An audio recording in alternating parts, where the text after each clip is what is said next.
success is extremely addicting, especially in sports. If you win, you are a winner. If you lose, you're a loser. So I thought that if I reached the top, if I became one of one, the darkness would be taken away, and the sadness and the struggle and all of the things I figured would be solved if I became a world champion. So you win the most prestigious title for the women's division, UFC. You're standing with Joe Rogan. He announces you as the new champion. What did that moment feel like for you? My world really came crumbling down when I reached that point and realized it fixed nothing. Future Hall of Famer, Miesha Tate. Miesha Tate, we're on the air. Miesha Tate is a UFC champion. Miesha So I remember that feeling of just despair and just feeling like, am I worth anything? If I'm not this, then what am I? I had contemplated suicide. I had contemplated maybe that was the right thing to do because nothing was working otherwise. I left the sport of MMA and I was scared to death. I didn't know what I was going to find on the other side, but it's like being in a pitch black room and seeing this tiny pinhole of light and just realizing you can stay here until you're completely swallowed up and the last bit of light is gone, or you can start running towards what looks like maybe the only way out of here. And I'll never forget, once I reached that point, then...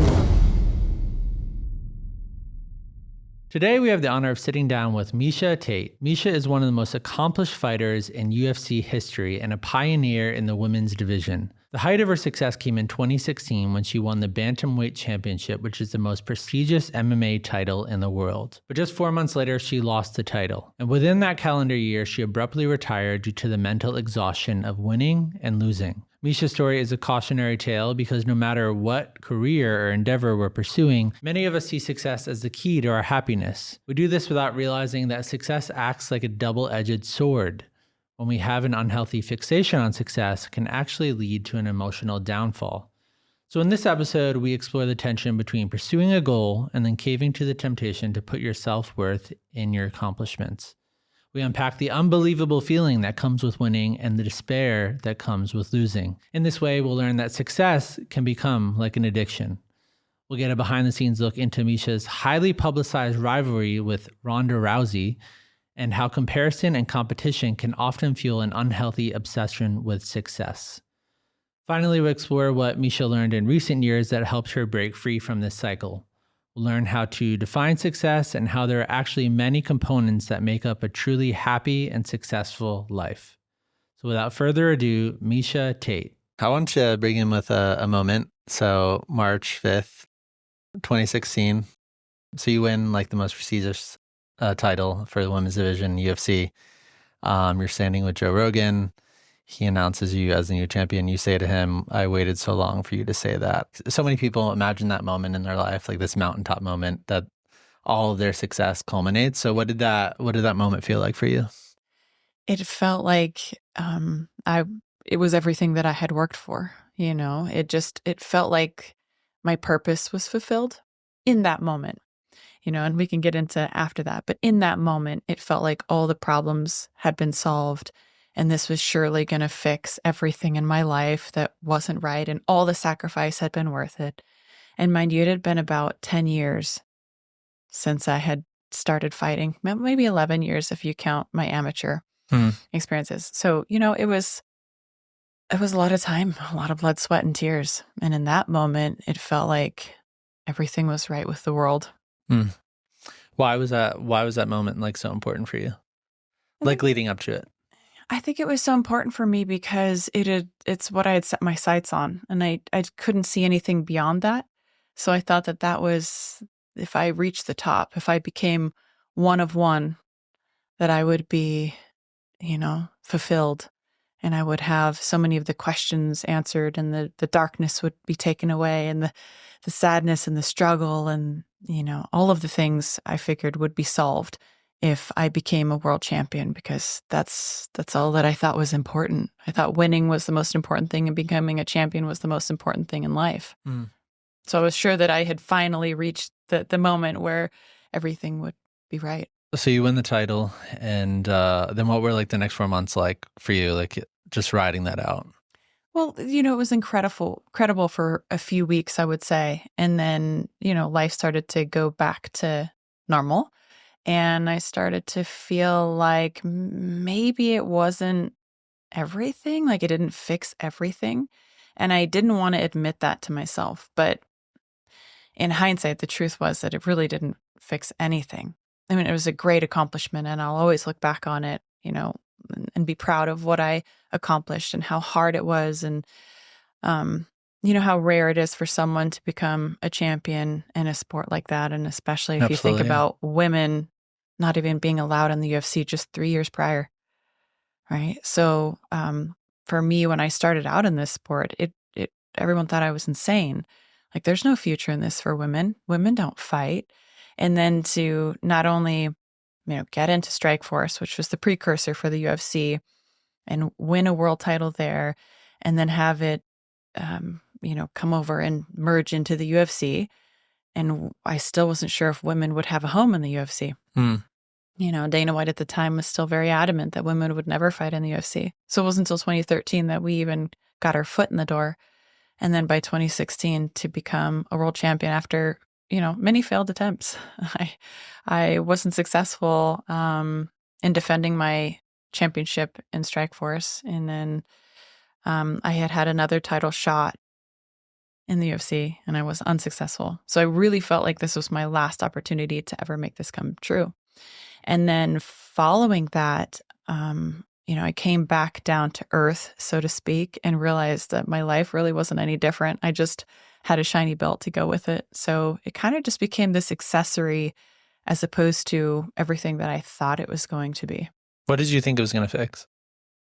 I guess I thought that I would feel fulfilled. I thought that I would feel like the void inside of me was no longer. I thought that, I think I was in an emotional deficit. And I guess I thought that reaching the pinnacle of the sport would somehow put me in a place where all of that wasn't. You kind of think that that's the reason why, right? That's the reason why I wasn't feeling, totally fulfilled, because I wasn't a champion yet. And once I became a champion, then everything would be fine. And I don't know if I really thought that out in a very cognitive way, but I think it was just kind of my instinct at the time was like, I just have to keep winning. And if every time I win, I feel a little bit better. And, when I become a world champion, then it'll be the best thing ever. And I'll be the best and the greatest. And my value will be, proven to everyone. And then I'll finally really believe it too. Yeah. I mean, when I think about like athletes in general, it really just is kind of like this hyper, it's kind of representation of everybody, really, in terms of like the way that we perceive success. And, and then athletes are kind of a manifestation even for people when they're fans and they're rooting.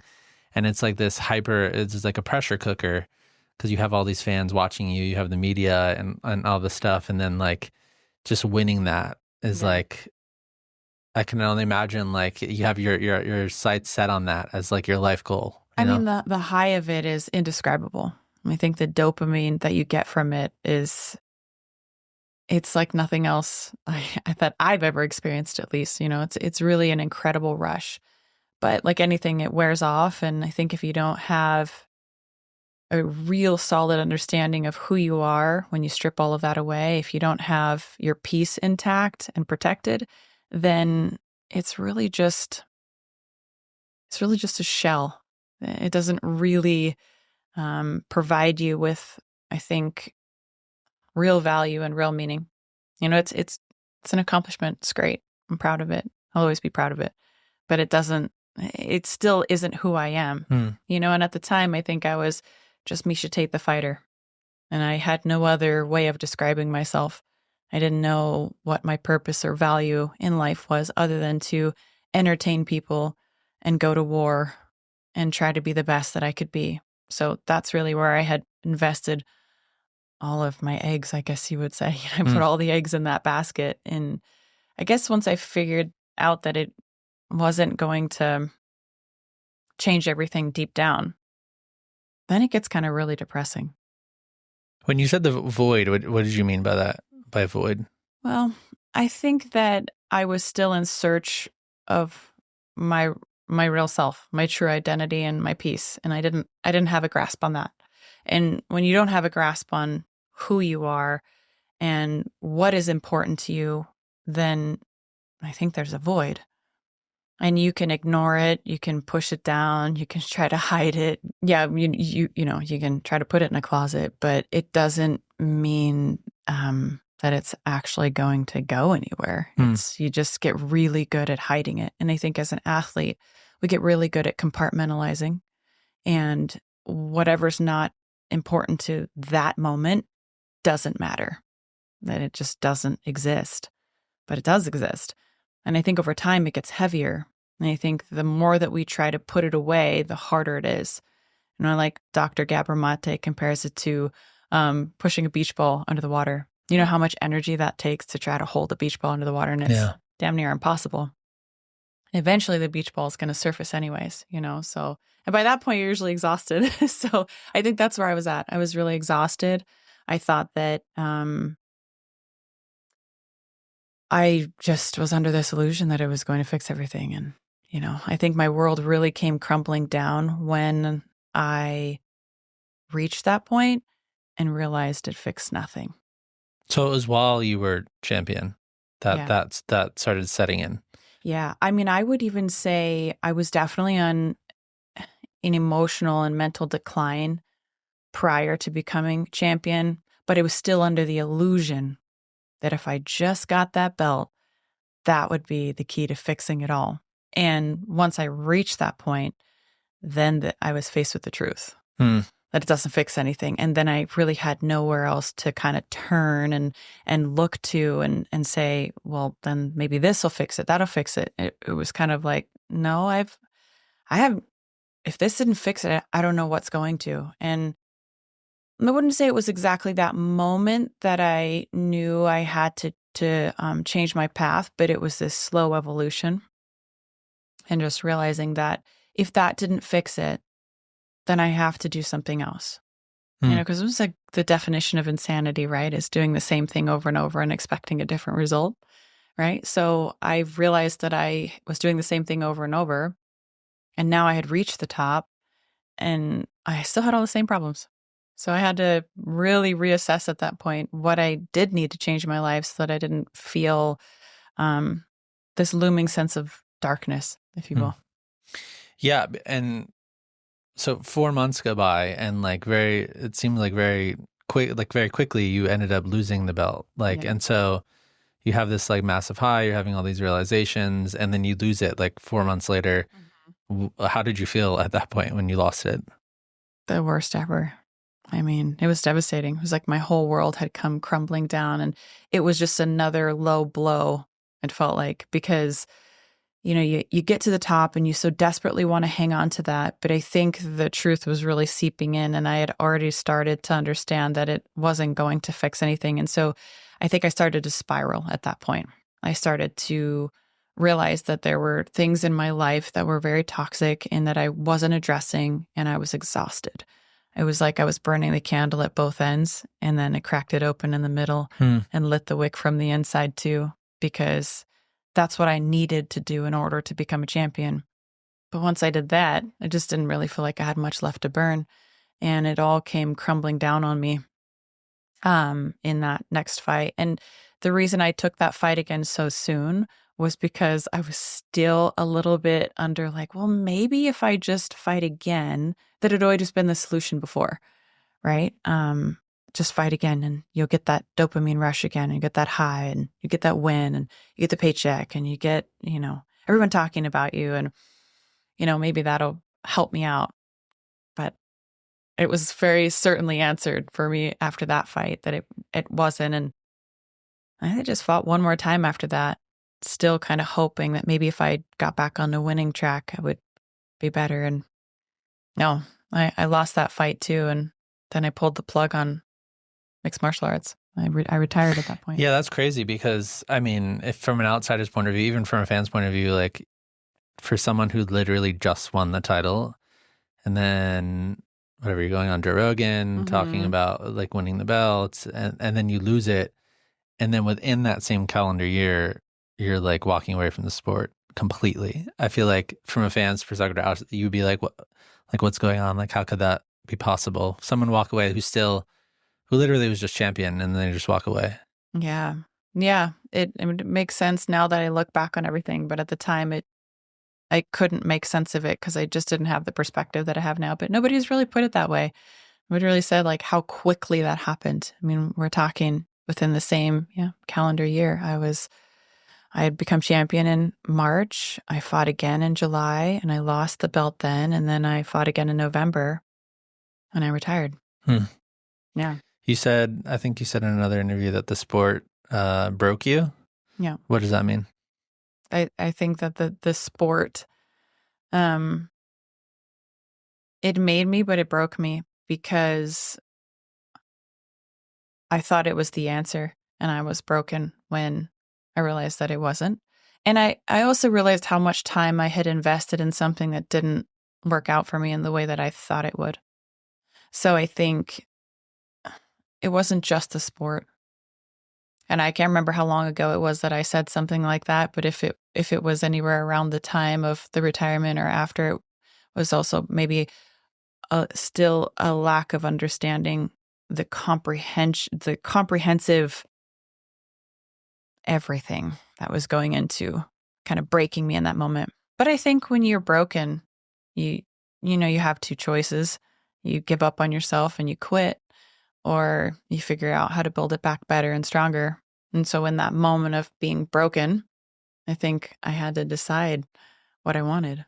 Yeah, this really powerful quote as well, that you were talking about how like a win means you're like a winner and a loss means you're a loser.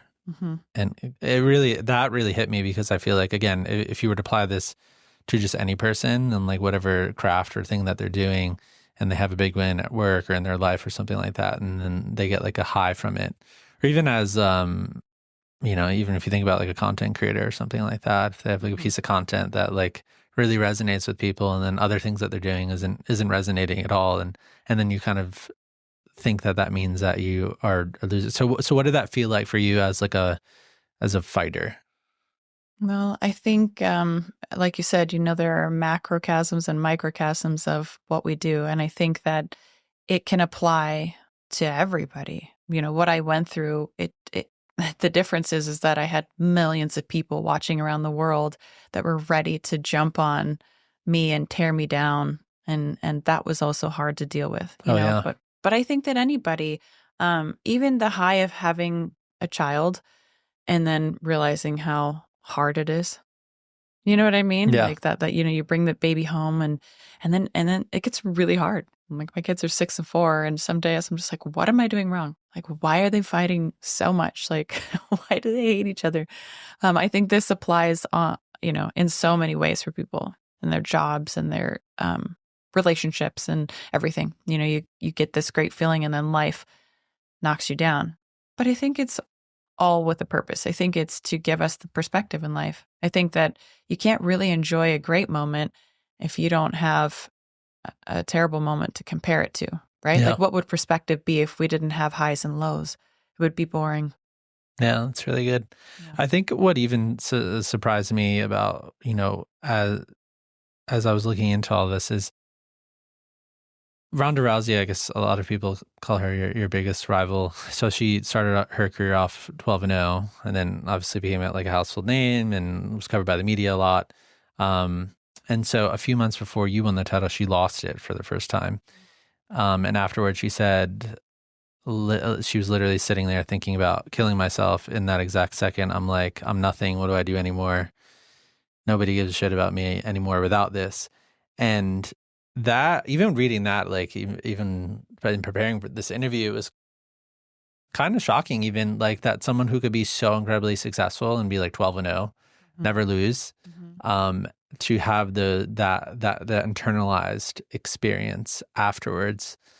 How do you think that's possible? Like, because I think a lot of people have this idea of like, you really can't be any more successful than 12-0, right? And hold the title for X amount of years, but then have those thoughts crashing in just when you lose once.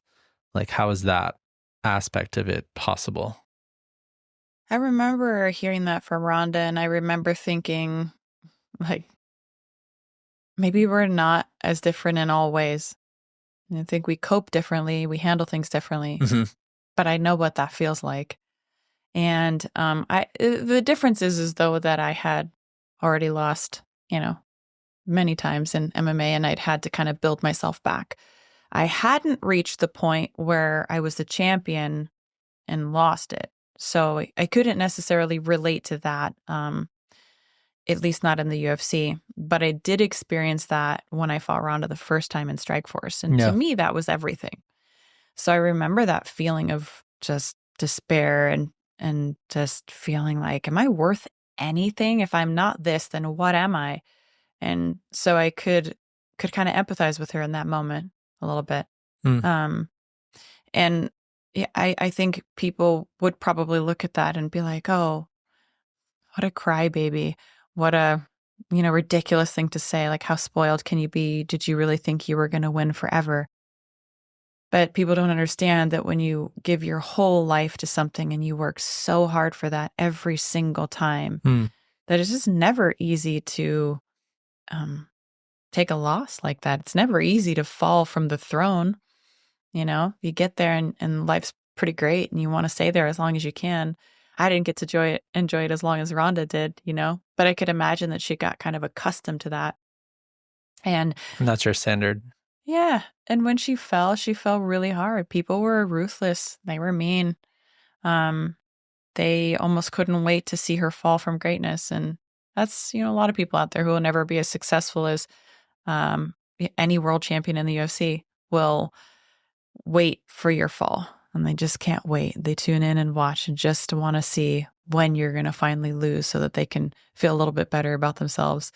And that can be a tough pill to swallow. They can be really hard, especially, there's no how to deal with social media 101, like they don't teach you how to take that and brush it off. So you have to figure that out on your own. But I could understand where she had that moment of not maybe really knowing what else she was worth besides being this great world champion. Yeah. I mean, do you feel like the word coming up in mind, do you feel like success could operate as like almost like an addiction of a sort? Absolutely. In that way? Absolutely. Oh, absolutely. I think success is extremely addicting, especially in sports. It's the reason why we keep doing it. And that's why we also put ourselves in a box of that quote that I said, if you win, you are a winner. If you lose, you're a loser. And that's what so many athletes identify with. So it's so important for us to get that win so that we can consider ourselves a winner and have everybody, excited. And it's really tough to handle losses. It's really difficult. Is there like a specific moment that like just immediately comes up in your mind of like an extremely low point for you? Like where were you? Like what were you thinking? Because you're saying that you could empathize with those feelings, even like suicidal thoughts and whatnot. Like, is there something that comes up in your mind of something that happened in the past for you? I would say that there were two places. One, when I first lost to Ronda in Strikeforce, because it was up to that date the biggest moment in women's mixed martial arts. And, she was this big rival, and I wanted so badly to win. And not only did I lose, but I refused to tap out in an armbar. And so my arm was just mangled. It was bent backwards and, about 90 degrees the wrong way. And I just didn't want to give up. I just didn't want to tap. And I lost that fight and went home with a big injury, and it was so difficult. And then, went to the UFC, winning fights again, get back to a title fight with Ronda. And the last thing I want is to lose via an armbar. And our rivalry was even more heated because we had done The Ultimate Fighter. There was just so much more to the story at that point. Yeah. And I felt really guilty too. This was another part that I don't know if Ronda necessarily experienced this, but I experienced a feeling of guilt, letting so many people down, especially in that second fight, because after doing The Ultimate Fighter, she wasn't nice to a lot of the people that were running that show. She was just, I don't know how to explain it, but she treated people who couldn't fight back in a way that I feel like was like unacceptable. And so for those people, I really wanted to win that fight, and I didn't. So you're fighting for them, yeah. I was fighting for them, yeah, and I lost, and it really sucked. And so I was in that really, really low point. And yeah, I still had yet to become a UFC world champion. But I would say that the third time was when I finally retired. I lost my belt.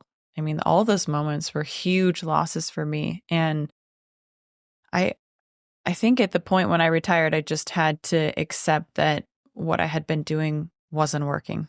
And all the other prior times, I just assumed that if I could get another win, that it would be all good. And the last time I was like, it's not fixing anything. It's not good. It's not okay. I'm not okay.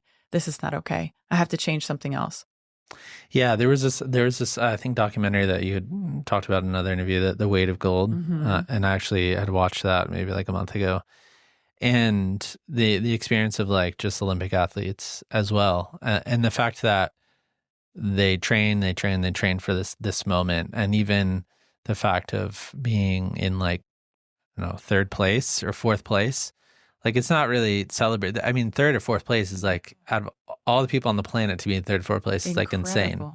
And that's not that celebrated. And then just even winning and the drop and the high. And I just feel like you mentioned like the word worth a lot in what you're talking about. And I think a lot of people are just grappling for relevance in whatever they're doing. And so when you're top of a sport, and I can't imagine what it's like. I've always thought about this with, I follow the NBA a lot and basketball players, and, they have this whole long career, and they have like stadiums full of people that are like chanting their name, and then they start hitting their mid 30s, late 30s, their skills are declining, or their body's just not responding like it once used to. And then they retire, and then you just like have a normal life. And I can't imagine like, you go from this talked about figure like all the time, and now you're just retired and you're not really talked about at all. Like the switch in that, and also with the Olympic athletes as well, the switch in that of being the center of attention and then no longer. It's just must be like super radical. I think you hit the nail on the head, and I think a lot of athletes don't know how to transition from being up at the top to just being quote unquote a normal person again, because we never really lived our lives in a normal way when we were learning, all as a young adult and even a teenager. I started wrestling when I was in high school.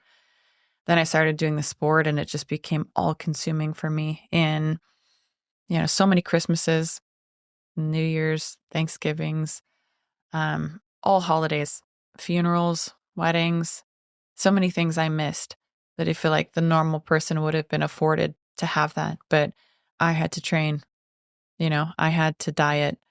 I had to, to work for this singular moment that all the weight was bearing on, whether I was going to walk away a winner or a loser, at least in my mind. I didn't have any other perspective on looking at that. So that's what it was reduced to. That's what I was reduced to. I think a lot of athletes put that same pressure on themselves to just win every event, and then everything will be good and they'll be a winner. And, it's as simple as that, but it's so much more complicated. Yeah. What is it? I mean, what is it like to, like, even now, like, to be in an arena and there's like 15,000 people staring at you, and you're like the center of attention for that moment when you're fighting? Well, I liken being in the octagon to what I would imagine being in the middle of a tornado would be like, right in the eye of the storm, where it's like, there's so much going on around you, but it's oddly peaceful, and you're dealing with a lot, but you're at home, right? So it's an interesting feeling, and a lot of times the crowd, you just tune it out because it's just this overwhelming noise, and then there's these moments of clarity where you hear like a single person say something. You're like, how weird, and then you're just like back in the fight. It's such an odd feeling of this flow state where you really feel like you can go in so many different directions, but you're also laser focused. Then sometimes, like you'll be taking someone down, and I'll hear like the announcers talking about me while I'm fighting. And I'm like, okay, back in the fight, like don't listen to them. But I think it would be similar to that. Yeah. Yeah, also the scrutiny part. I just can't imagine. I mean, I mentioned multiple times just like what it's like for maybe the average person pursuing success in whatever their endeavor is, but to have like little voices like chirping in your ear constantly, and even after you lose a fight, like people telling you how horrible you are, like on Twitter or something like that, and then you have these talk shows that like talk about the fight as well and their end result. I can only imagine like if you were struggling, it's almost like reinforcing the idea that is your worth, in the sense that like if you're already struggling with these low moments, like you were talking about the Ronda fights, and then you turn on the TV and then like these people are like ripping into you, that's just like feels like such an extra challenge to me, like in trying to get past this whole thing we're talking about. That's the extra challenge that maybe, your normal person wouldn't have to go through. When they lose their job or something happens, or those hard moments, you don't have the weight of the world kind of frowning down on you. That can really be a heavy burden, I think, for anyone of, whether a professional athlete or even movie stars. I'm sure anybody famous has to deal with this kind of extra added pressure, the looming judgment of everyone else around. And what I discovered, which I'm sure we'll move into, is that there is the opinion on the outside, and then there's the opinion on the inside. And so often as athletes, at least, and I think people in general, I think this applies to everybody, we focus on everything that's coming from the outside to tell us our worth, right? So that's not true peace and true value. It's when you figure out to listen to the inside that you find that peace, and that then it's like you're impenetrable to everything on the outside. It took me a really long time to figure that out, but now it just doesn't hurt my feelings anymore. It really doesn't bother me, and it's not because I'm hardened. It's because I'm just more empathetic. I've just got more love in my heart, and I just don't feel the need to have someone else tell me what my value is, right? And it gets really deep, I think. I've had some great spiritual experiences and whatnot to help me understand, like, oh, forget about all the noise on the outside. Like, as long as I know who I am, my world cannot be shaken. You can say whatever you want. It's like, not going to hurt my feelings. Go ahead. Yeah. Okay, maybe that wasn't the best takedown. Oh, yeah, I did lose that fight. You're probably right. No skin off my back. But once you really find that, then you have peace, and it doesn't matter what the rest of the world said, because you're listening to the voice on the inside. Yeah, that's really good. I think that, the outside voices, it's almost like, in a sense, like you're getting sort of brainwashed into that perspective, because if the media was like constantly talking about these are like the best fighters in the world, and like that's not their job. Their job is to call it like they see it. And they do, and we just take it personally. It's not personal. A lot of people who've called it like it is for me, like, they love me, they're great fans, but they have to call it like it is, like how they see it, and that's their job. They wouldn't be good at their job if they didn't call it that way. So I don't take it personally anymore, And I think this stems from how culturally we raise our kids. I think from a very young age, we're constantly telling our kids what to do, what to think, what's okay, what's not okay. We don't really stop and think about how we can teach them to feel okay about themselves from their own perspective, right? We think that our job as parents is to, or anybody dealing with a kid, a teacher, is to provide them with these outlines and then push them to follow it. But we don't very often see people teaching children to be introspective. And so they don't learn that skill. And so from a very young age, they're like, well, I have to listen to everything from the outside, and that's how I live my life. Totally. Right? Now, what if we teach kids, and what if we stop answering their questions with I'm busy, or yes, or no, or whatever? What if we started answering their questions with questions and teaching them to think for themselves? Hey, Mom, what happens when we die? I don't know. What do you think happens? Hey, Mom, do we become stars someday? Like, I don't know. Do you think so? Like, what do you think? Hey, Mom, is Santa real? I don't know. What do you think? Like things like that. And because I think that if I were to tell my daughter, yes, Santa is real, or no, Santa isn't real, she might accept that information for a while, but I think it would also instill a level of distrust. I remember being so bummed and kind of upset at my mom when I found out that Santa wasn't real. I Yeah. remember that. And I remember bothering her about it. I remember like, Mom, is Santa real or not? Like, tell me, is he real? And I was probably 8 or so. She kept trying to avoid the question. She didn't know any better. But now it's just like, well, if you believe Santa's real, then what else matters? Yeah. Doesn't matter what I think. Like, yeah, maybe he is real. Maybe he lives in the North Pole. Maybe he lives, what do you think? You tell me. I want to hear what you have to say about it. And I want you to make your own decision on this. It doesn't need to come from me. Yeah, I think you're really hitting something that's increasingly become a problem. And I mean, it's always been a problem, like for our generation. But as you skew younger in Generation Z and stuff like that, it's like parents being so focused on a child's accomplishments and achievements. And so the question is like, not who are you becoming, like your character development and like who you are as a person, but advancement in education and success really as the marker of basically a fulfilling and happy life. And that I think is what's drilled into kids. And then there's even if you look at studies and surveys, like what you're talking about with Generation Z, people are teenagers now. There's just like so much pressure to succeed and like stand out in that way.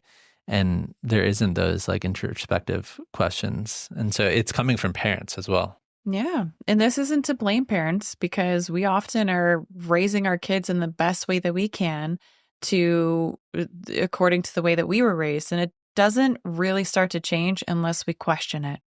That's all that it takes, is to ask questions. Well, how did it make me feel when I was raised? Like, we're too quick to forget that, I think, like, what did it feel like? I remember one time I did something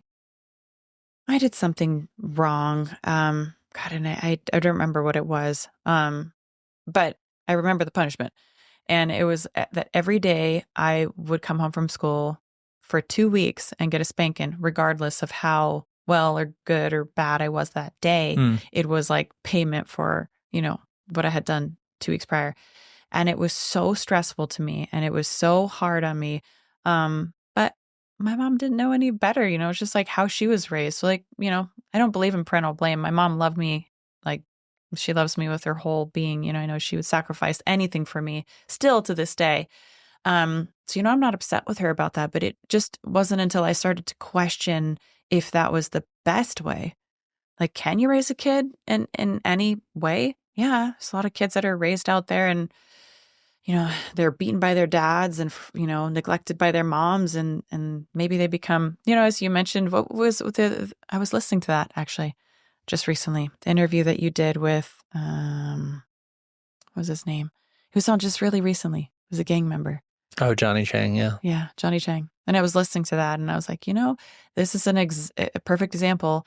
I could have told you, and granted, I'm not an expert, but I could have told you that his home life wasn't great, because children don't just grow up like that if they didn't have something Absolutely. at home, right? So like, we have to think about that as like, am I doing it the best way? And so they do start to question that. And so me being competitive by nature, I started to find a lot of value in being the best parent that I could be. But being the best parent that I could be also meant being the best person that I could be, right? And so it all really dialed in for me to get introspective and really start asking myself a lot of questions, so that I look at it like my ceiling is my children's floor. So I've got to try to be the best that I can be. First and foremost, I have to lead by example. Can't just tell them what to do. I'm going to try to show them and then encourage them to think for themselves. So why do you feel like, whether it's parents or just us as individuals, why do you feel like we put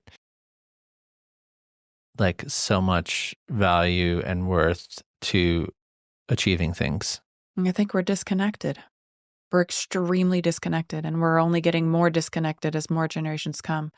So it's always been that way. If you look back through American history, it's, and I'm not talking Native American. I think the Native Americans were connected, but I think that, when we sailed on a ship across the sea and we took over their ways, we started implementing our disconnected ways, they slept on the ground connected with the earth. We had to build houses and, get away from all of that. And if you just look through time, it gets increasingly more disconnected. We are now at a point where they're calling this generation the indoor generation because we spend 90 to 95% of our time indoors. Children on average get less time outdoors than incarcerated individuals. So I mean, think about that for a second. We have access to the outside. We don't connect with it. There is power in nature. When I go on a hike, I feel cleansed. I feel like I feel it too. Right in the place where I was meant to be. And the more time that we spend away from that, the more it kind of feels foreign, or maybe we don't exactly see the value in it because we're not working at it. We don't intentionally put our feet on the ground and try to be in that moment. We're distracted by devices all the time. We're more accessible than we've ever been to anyone and everyone, but at the same time, we're the most disconnected we've ever been. So I don't think it's as simple as just putting your phone away, although that's a step in the right direction. We also need to reconnect, not just put away your phone. Yeah, you have to replace it with something. You have to replace it with something. Yeah, I don't believe in just taking things out of your life. You have to put something in its place. That's why people fail in their diets all the time. It's like, I'm just not going to eat sugar anymore. I'm just not going to eat dessert. It's like, you're going to hate your life then, and you're going to fail at this because it's not sustainable. Yeah. So what can you put in the place of that? Okay, so maybe you're not going to eat cake. Maybe some frozen mangoes. Like, what makes you happy? What can you put in your place that you feel good about and that is also better for you? So, that's really what I've tried to do, is start replacing things in my life that weren't fulfilling me with things that were more fulfilling. And I think that's, I'm still on that path right now. I'm still trying to do my best. Yeah, probably like 6 months before we started this media company, one of there was a whole slew of moments that influenced it. But there was one very acute moment I remember, which was we were living in Seattle, and that's where it started. And so I went up hiking. Do you know I'm from Tacoma? Oh, no, I didn't. Yeah, that's cool. Yeah. Okay, anyways, so I went up hiking in the Olympic Mountains. I forget what the specific mountain was called, but anyway, I was like, I went up like 10 miles, and I was up in the Olympic Mountains, and I started getting to the top, and when I was it was like September, I think it was September, October. And it was very clear day, which obviously in Washington, that's, I don't know, July, August, September, those months are where you get that type of weather. Otherwise it's rainy. And so it was very clear. So when I was getting to the top, I could see all of the other mountaintops, which were hours away. And then all the way down to Mount Hood in Oregon. Were you in Mount Rainier? No, this was in the Olympic National Park. Yeah. Yeah. And okay. so, and then I actually started crying because it was so beautiful. It was like a transcendent type experience where I guess we're so wrapped up in, we're talking about this thing about success, but you feel small, but you feel so connected in a moment like that. When it was almost like I was walking up to heaven or something like that. And I just had never experienced anything like that before. And we had just moved there, I think a few months earlier. And so I totally relate to what you're saying about having those types of experiences. And then that actually was one of a slew of moments, which inspired creating the media company Mighty Pursuit. Because when you're out in nature and have those moments, it's so formative. But if you're not around nature in that way, and even now living in New York City, going to Central Park, I feel is kind of Central Park. It's not one of those moments. I mean, it's not the Olympic National Park, but it's a different type of thing. So, but I think that's such an important piece to New York because it's a concrete jungle otherwise. So I think it's really nice that there's such a big, beautiful park there, and I always make sure to go and enjoy that too while I'm in there, because otherwise you just surrounded by so many buildings and whatnot. But I'm glad that you answered that, because I was going to ask you what was your epiphany, because I know that if you were out in nature and you see the vastness and how tiny you are, yet how impactful you can be, then you must have had an epiphany.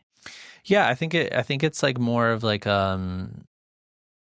it's like a very spiritual thing when you're in nature and in those moments. And I think even for people like that don't believe in God, like I think Yeah, when you say those spiritual, it doesn't have to mean, yeah, but I you know, think those religious. moments like make you contemplate that, make you contemplate like something bigger than yourself. And I feel like that was like what it felt like to Mhm. me. It felt like a very, I mean, you mentioned the word connected. It just felt like a very connected experience, like to nature, but also to like the divine and like stuff like that.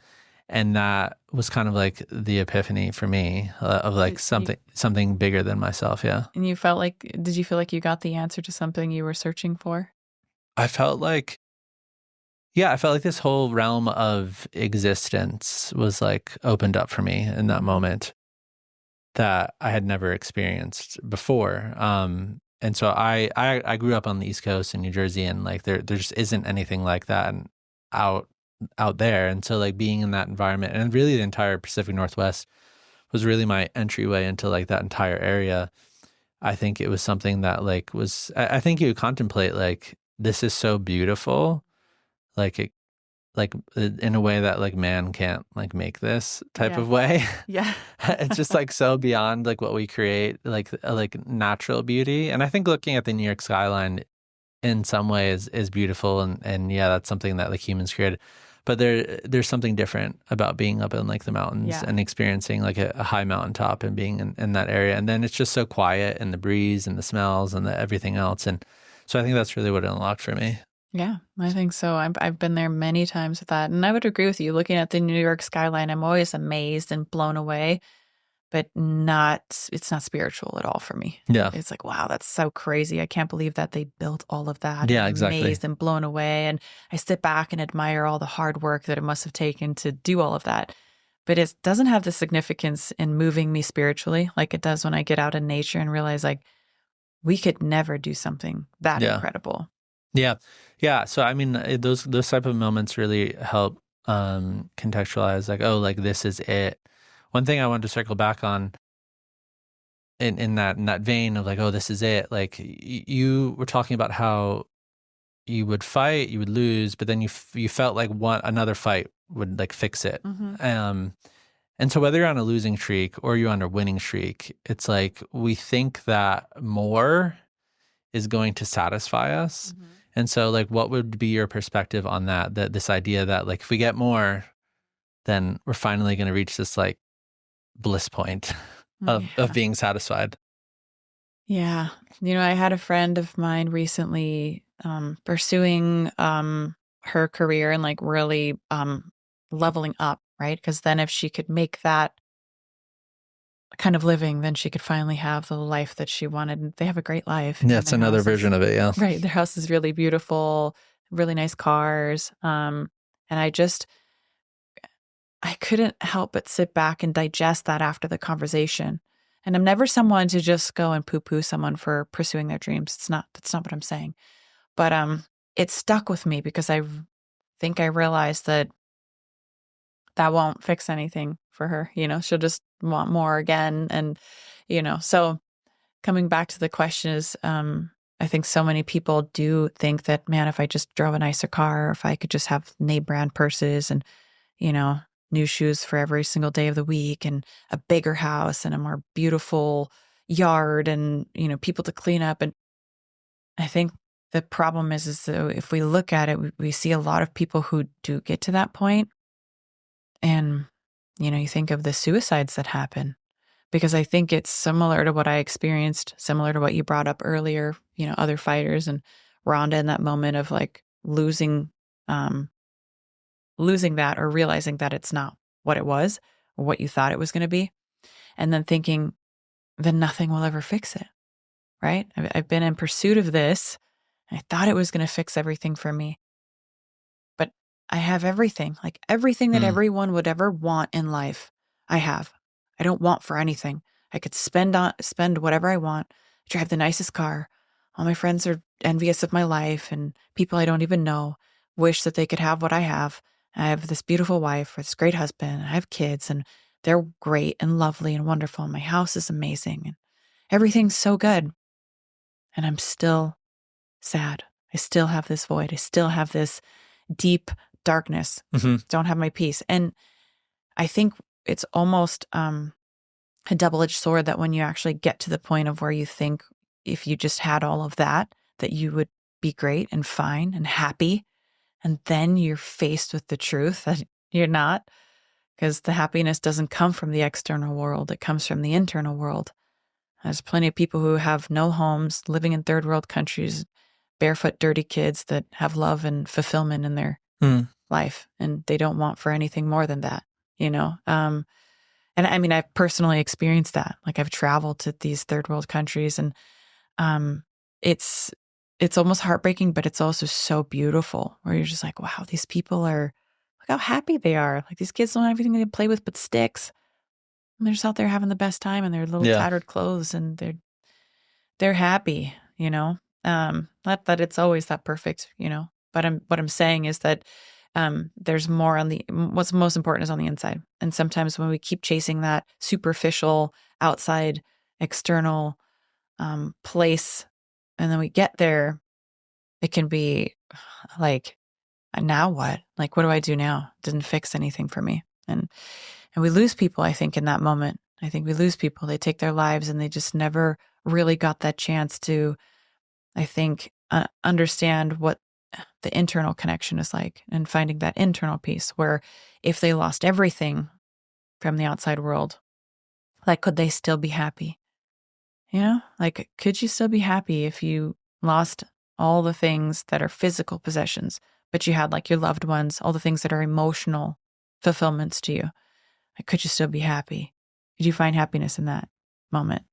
Yeah, I really wrestled through this question. I want to ask you about it because and so it's 6 things that we've talked about really with this like happiness equation is like, so we're talking about success, but then there's money, there's fame and influence is another one.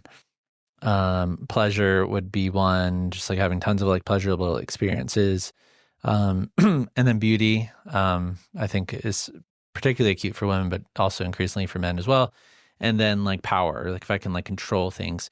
And so I feel like there's like a kernel of truth in some of these things. Like, for example, like, but then I'm faced with like what you're saying about people in third world countries, right? So if you are like, if cost of living is extremely high and you're like struggling to pay rent, and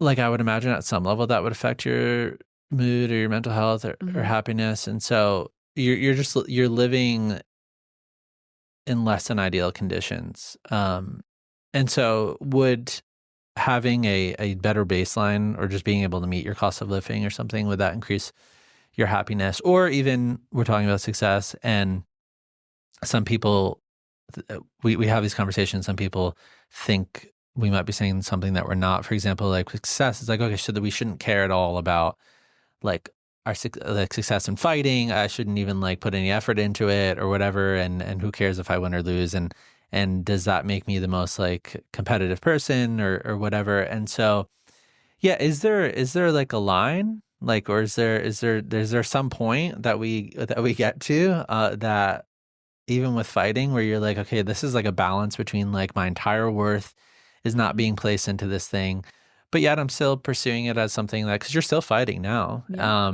And I don't know if you have any take on that. I think I do, because I think I had a little bit of Goldilocks syndrome where I was so focused on the outcome. Yeah. And everything mattered about the outcome. And then I kind of went through this phase. I came back, and after 4.5 years of being retired and had my 2 kids, and my first fight was great. And then I started to kind of get these old habits die hard, but I was trying then to not care so much about the outcome, like, or care at all about the outcome. And I felt flat. It's like a pendulum swing. Yeah. It was a total pendulum swing. And I had 2 fights where I just didn't do my best. I was kind of like, oh, if I win, I win. If I lose, I lose. Like, who cares? You know, it's not that big of a deal. But that wasn't it either. It was definitely somewhere in the middle. And I would say my most recent fight against Julia Vila, I feel like I figured some things out in the balance of it. Winning matters to me, but it doesn't change me. It's important to me, Of course it's important to me because I work hard for that. I want the outcome that I want. I don't spend months and months in the gym and time away from my family and taking this risk to just be okay with losing.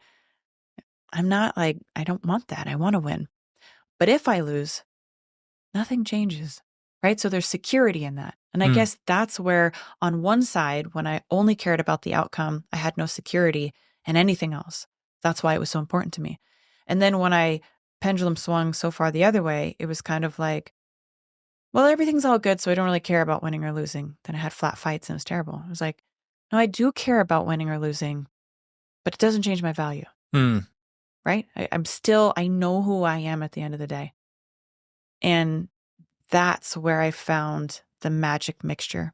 It's okay for me to have goals and to pursue things with a passionate ambition that maybe some people could never even understand, right? That's okay. But if I don't get the outcome that I wanted, it's not that important because I'm focused more on the effort now. I'm effort-based instead of outcome-based. It's like the journey. Yeah, like when I focus on the effort and putting in the best that I can, I'm more likely to get the outcome that I wanted anyways. Yeah. Right? So I'm just thinking about it like right here, right now. Be where my feet are. Be in this moment, this practice, this fight, this moment with my kids, this moment with my partner. So really trying to be present and getting the most out of every moment as opposed to catastrophizing or worrying about things that are so far in the future. So I think acknowledging what you want, knowing what you want, but being okay with if it doesn't work out that way. Pursue it passionately. Go for it. You should. We're made to. That's what people are supposed to do, right? We were supposed to find what makes us feel great and alive and then go for that. Mm-hmm. But I think we also have to understand that we can't control everything. And when you try to focus too much on control, it's stressful and it's overwhelming and you feel like you have less control because you're so focused on everything that you want to get control of. That's just not how life works. We don't ultimately have all the say or all the control. There's things that we can control. There's a lot that we can't. So like for me, it's all about being in this moment, controlling what I can control and letting, whatever that is, the higher power, God, for you. I mean, for me, it's definitely, God has a huge place in my life. But whatever that is for you, letting it kind of figure itself out. Because what I also find is that when I let go of the control and I sort of, as the song says, let Jesus take the wheel, that I am guided to these places that are better than I ever could have imagined in my own small little box that I would have confined myself to. Winning is a limitation. Really. It's limiting, or at least it can be so many times. Just be like, oh, I just want to win. Well, there's been a lot of times that I've won that I was so far from being my best that I still wasn't happy with it. I was like, yeah, I won, but man, I could have done so much better. I know that because I train every single day and I know what I'm capable of. And that wasn't it, but I still won. So I guess it's what's most important. Yeah. So it's okay. And then you kind of let it pass and you only focus on it if you lose, but it's bigger than that. So I think there is a balance in finding everything. But I think ultimately it starts with asking yourself those questions like, could I be happy, driving a car that's less impressive to other people? Because again, we only drive nice cars or wear nice clothes or, to get information from the outside world on our value. Yeah, it reminds me of the movie Castaway, Tom Hanks. Yes, such a great movie. I'm like, oh, like if you're on like an island by yourself, would Yeah. you really care about these things? And so, I mean, it's really about how other people at the end of the day are going to perceive you. That's all that it is. Like everything that we do when we showboat our things or have a beautiful house. I mean, I really feel like it's 90% about what other people think of us, and like let's show our social class and like put ourselves in a certain category, and like there is probably an element of that that's never going to go away. That's like the biggest temptation, I feel like, almost. Right. It's the world that we live in, and it's so many people abide by this in our society. So it's kind of tempting to want to fall into that too. But as I work on my piece and I really find myself, I'm like, you know what? Should I put rims on my car? Should I just leave it the way that it came? Like, I think I'm just going to leave it the way that it came because I'm trying to become more okay with just people. Like, if you know me, you know me. I have a good heart. I like to help people. And that's the most important things in my life. So it's like, yeah, my car's not going to be that fancy. I don't care. right? I'm not going to probably wear tons of name brand clothes. I just don't. I like to support small business. So I shop all small business now. I like to support other people pursuing their dreams as opposed to buying another a millionaire new Ferrari, Like I want to buy some kid's bike for Christmas. That means a lot to me. And I know when I support these small businesses and I go in, like this shirt, I'll give a shout out. I went to this boutique here in Las Vegas. It's in Town Square. It's called Wasa's Boutique. And that's her name. And she, I walked in one day just with my daughter, and she had her daughter there because it was during one of the school breaks, and her daughter and my daughter immediately start playing. And she's this beautiful African woman who has this amazing story about all of her garments that she makes in her garage herself. She's like one of a kind business. She doesn't franchise out. And she travels to Africa and she co-creates with designers and artists there as she is herself. And she was in Zumanity for, I think, around 10 years. She was this, Cirque du Soleil performer. Just an extremely talented woman.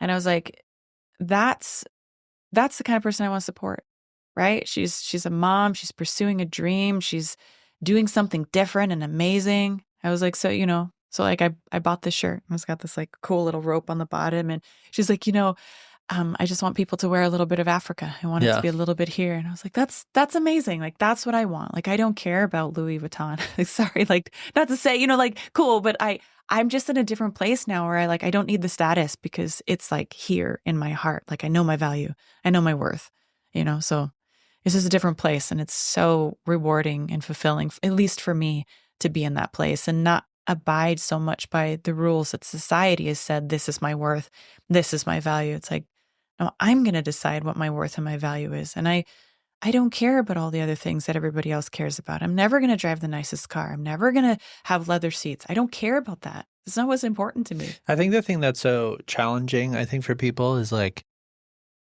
understanding, like when they hear a message like this, they can identify like the truth in it. But the thing that's so hard for people is like every day we're being like formed in a way into something. This big machine. And so it's like the messages that we're getting, the intake on social media and everywhere.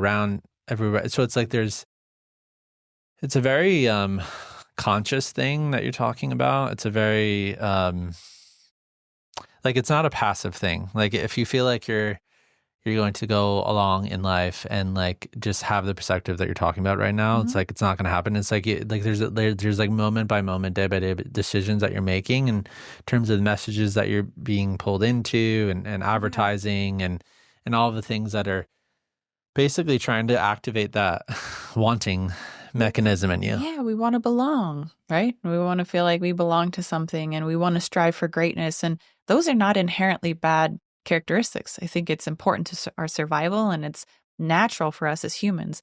But it just begs to ask the question, what reason are you doing it for? Now, I'm not opposed to nice things, right? I mean, I like nice things, but I don't want to knock anybody who loves to drive their beautiful car that they worked really, really hard for. That's not what I'm trying to say, but what I'm trying to say is like, what value and purpose does it actually serve for you? And is it, do you get in your car and appreciate that car the way that you would if you were the last person on earth? What was that movie with, what's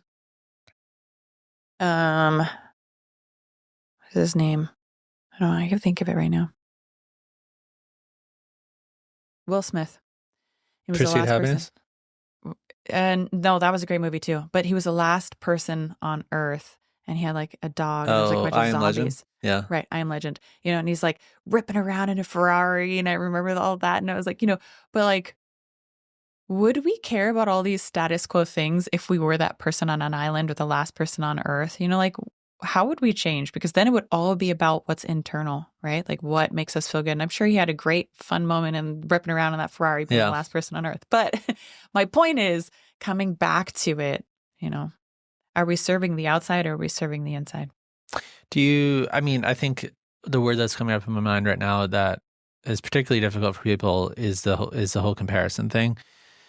And so, we mentioned the rivalry with Ronda Rousey and the whole idea of like us MMA or sports in general being a microcosm or just being a representation of for people in general in a very public way of what they might be dealing with internally. And so you have this rival, right? You have this rival, this competition, right? And so you are constantly measuring, I guess, throughout that rivalry, your success against her success.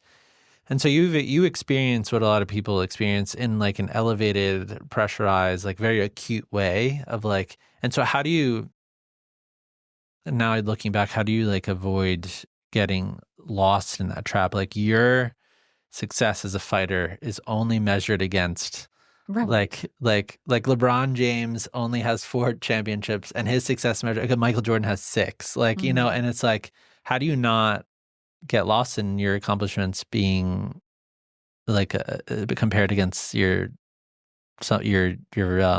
contemporary? I think that you have to humble yourself.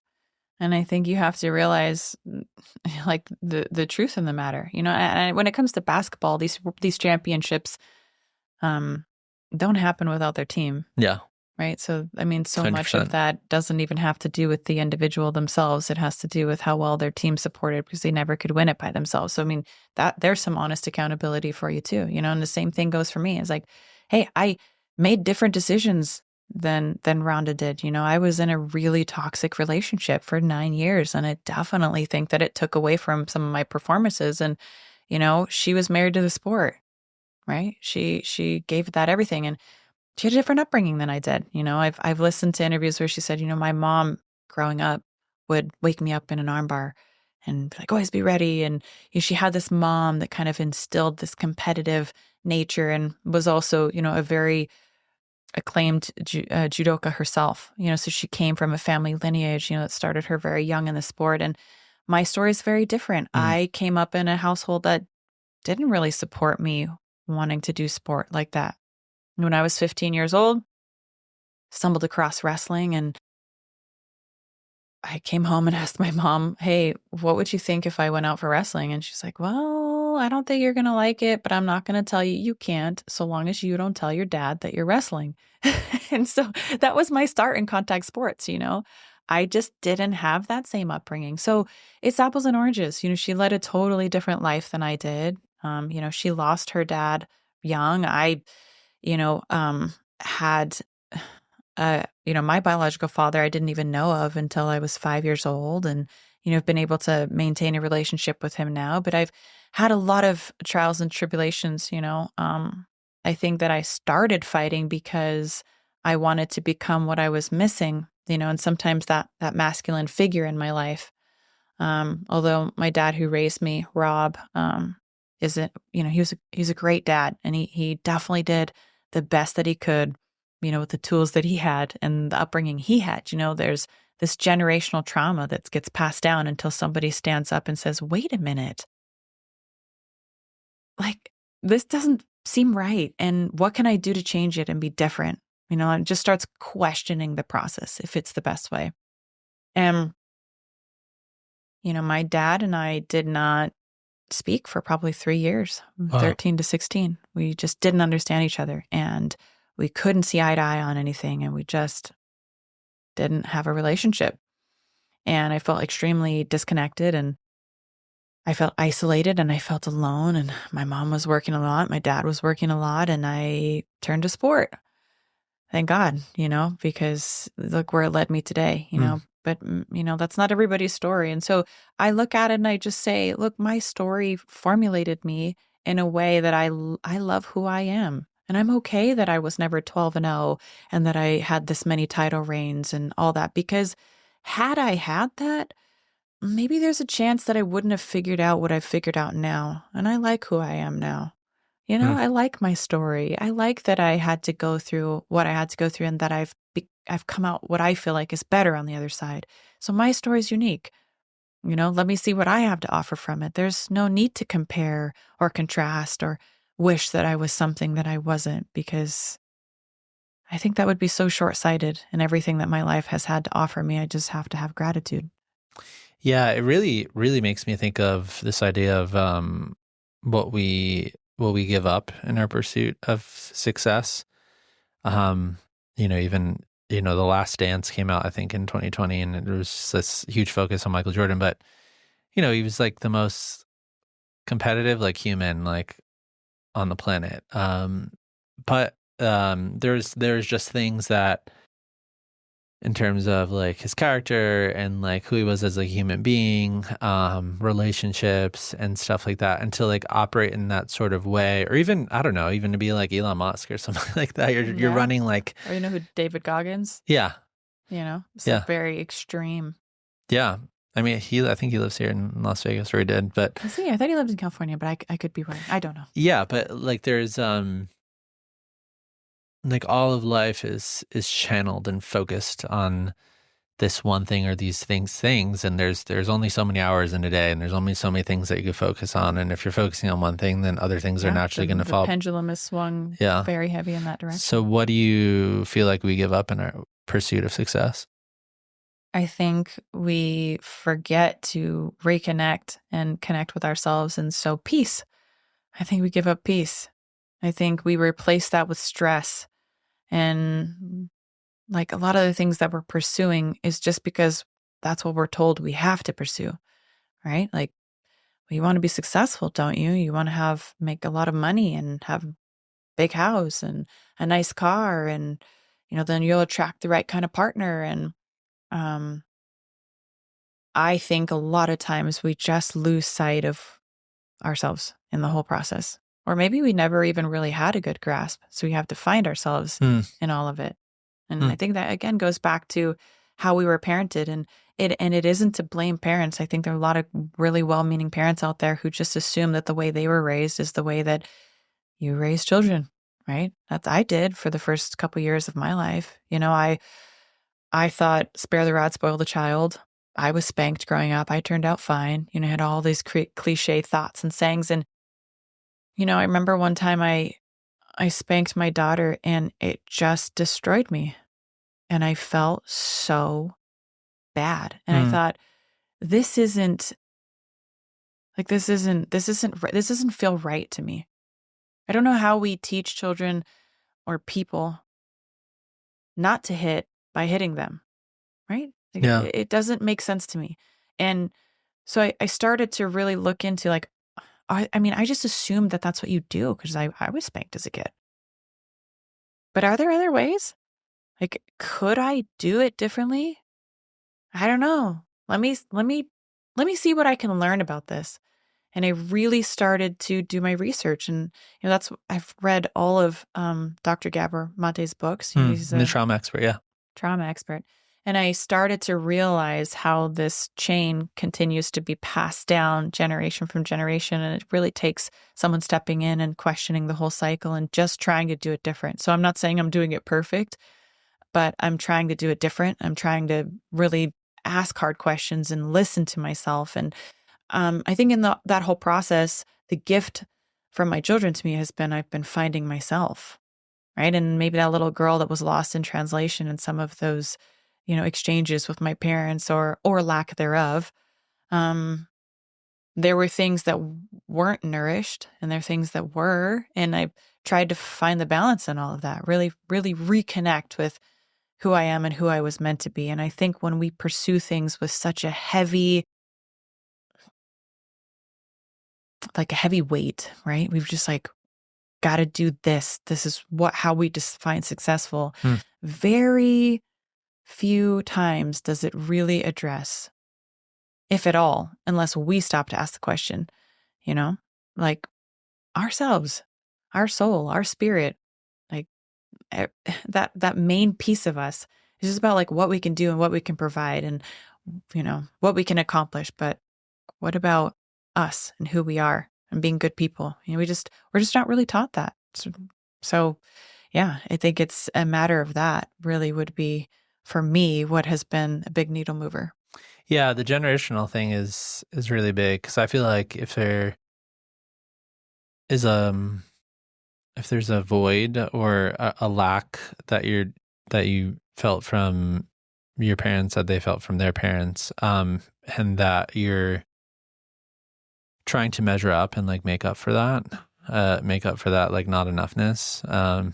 Yeah, it's funny you were talking about the thing with Gabriel Mate, we had one of his colleagues on, it was Dr. Frank Anderson, but they have all these trauma experts that have been like working with this stuff and looking into it. But the idea of there just being this cycle that is perpetuated from our parents to us, and then the opportunity to break that cycle, that doesn't mean that it's like an easy thing to do at all. I can say it's not. It's not an easy thing. And I actually think my mom was a cycle breaker. I think it's even more incredible thinking what she did because she didn't have the resources that I had. So, I mean, each generation that we go back, there was less support in helping parents actually move the needle in a different way. They didn't have the internet. They didn't have as much research and understanding of like how human brains work, much less adolescent brains. Right? So she didn't know. Like, she was just trying to do it the best that she could. And she led with love. And I think that's the most important thing, like leading with love and being a place that your children can confide in and trust. Yeah. That was something I felt like I always had with my mom, was that I knew if I was ever in a really questionable situation or a bad moment, that I could come to her without judgment. And I try to think about that. Will my children always feel like no matter what the situation is that they can come and talk to me about it? Like, have I made sure to instill that in the atmosphere? That's, I think, one of my biggest jobs as a parent. It's like not just love, but safety, right? Like, for example, my kids are little, so 6 and 4.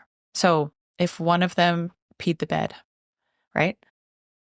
What kind of relationship do I have with my kids? Would they come and be like, Mom, sorry, I peed in the bed. Okay, let's strip it off. It's all right. It happens. It's all good.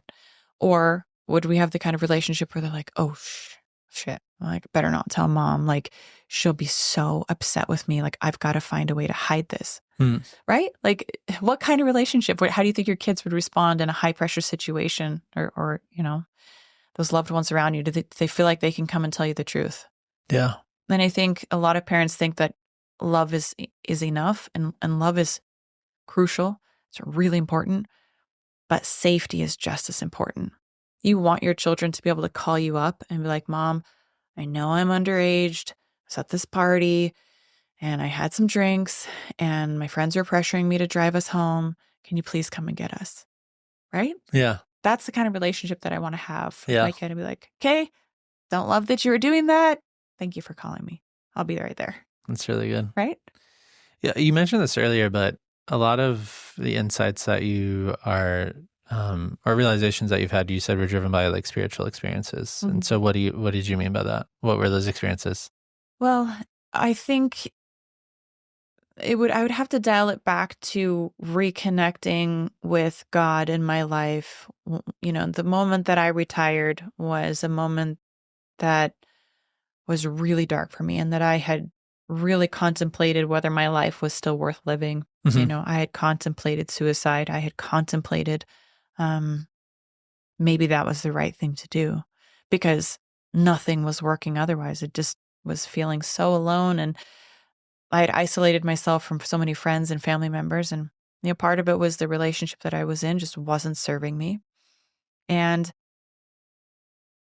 I realized that I had to change everything. I left the relationship, I left the sport of MMA, and I was scared to death. I didn't know what I was going to find on the other side, but it's like being in a pitch black room and seeing this tiny pinhole of light and just realizing you can stay here until you're completely swallowed up and the last bit of light is gone, or you can start running towards what looks like maybe the only way out of here, right? And that's what I started to do. I just started to move towards the light. And for me, part of that was spiritual. It was reconnecting a relationship with God and reconnecting the relationship with my loved ones. My mom, who I hadn't really spoken to for years. We had big falling outs, and my dad and my brother and my sister and all the people that I just pushed out of my life. And even family members that I had never really had a good chance to connect to, great uncles and aunts, I called them up and said, hey, can we have lunch? I would just love to know more about my grandma, who had passed away by then. I'd love to sit down and get to know you and have a conversation. And that was so fulfilling. And then just saying prayers sometimes, like just seeing how it felt to try to connect with something bigger than myself and hopefully lean on the fact that I wasn't the only one to control every outcome, because that was getting to be exhausting. And I just felt like maybe there was something bigger than me out there that could help me through those really tough moments where I didn't have to put all the pressure of the world on myself. So I think it started in that moment. And then I think it was amplified by having children. I mean, that's an extremely spiritual moment. Every, birth is such a great and unique experience. And then they're like these little gifts from God, they're just these little amazing beings that you can't help but adore. And then also I've had experiences with mushrooms and ketamine. And those were big life-changing moments for me. The psilocybin? Mm-hmm. Psilocybin and ketamine. Was that recent? No. So I had my first experience probably 2 years ago with mushrooms and one time with ketamine. One deep experience with mushrooms. And that's all I've What happened? Yeah, good question.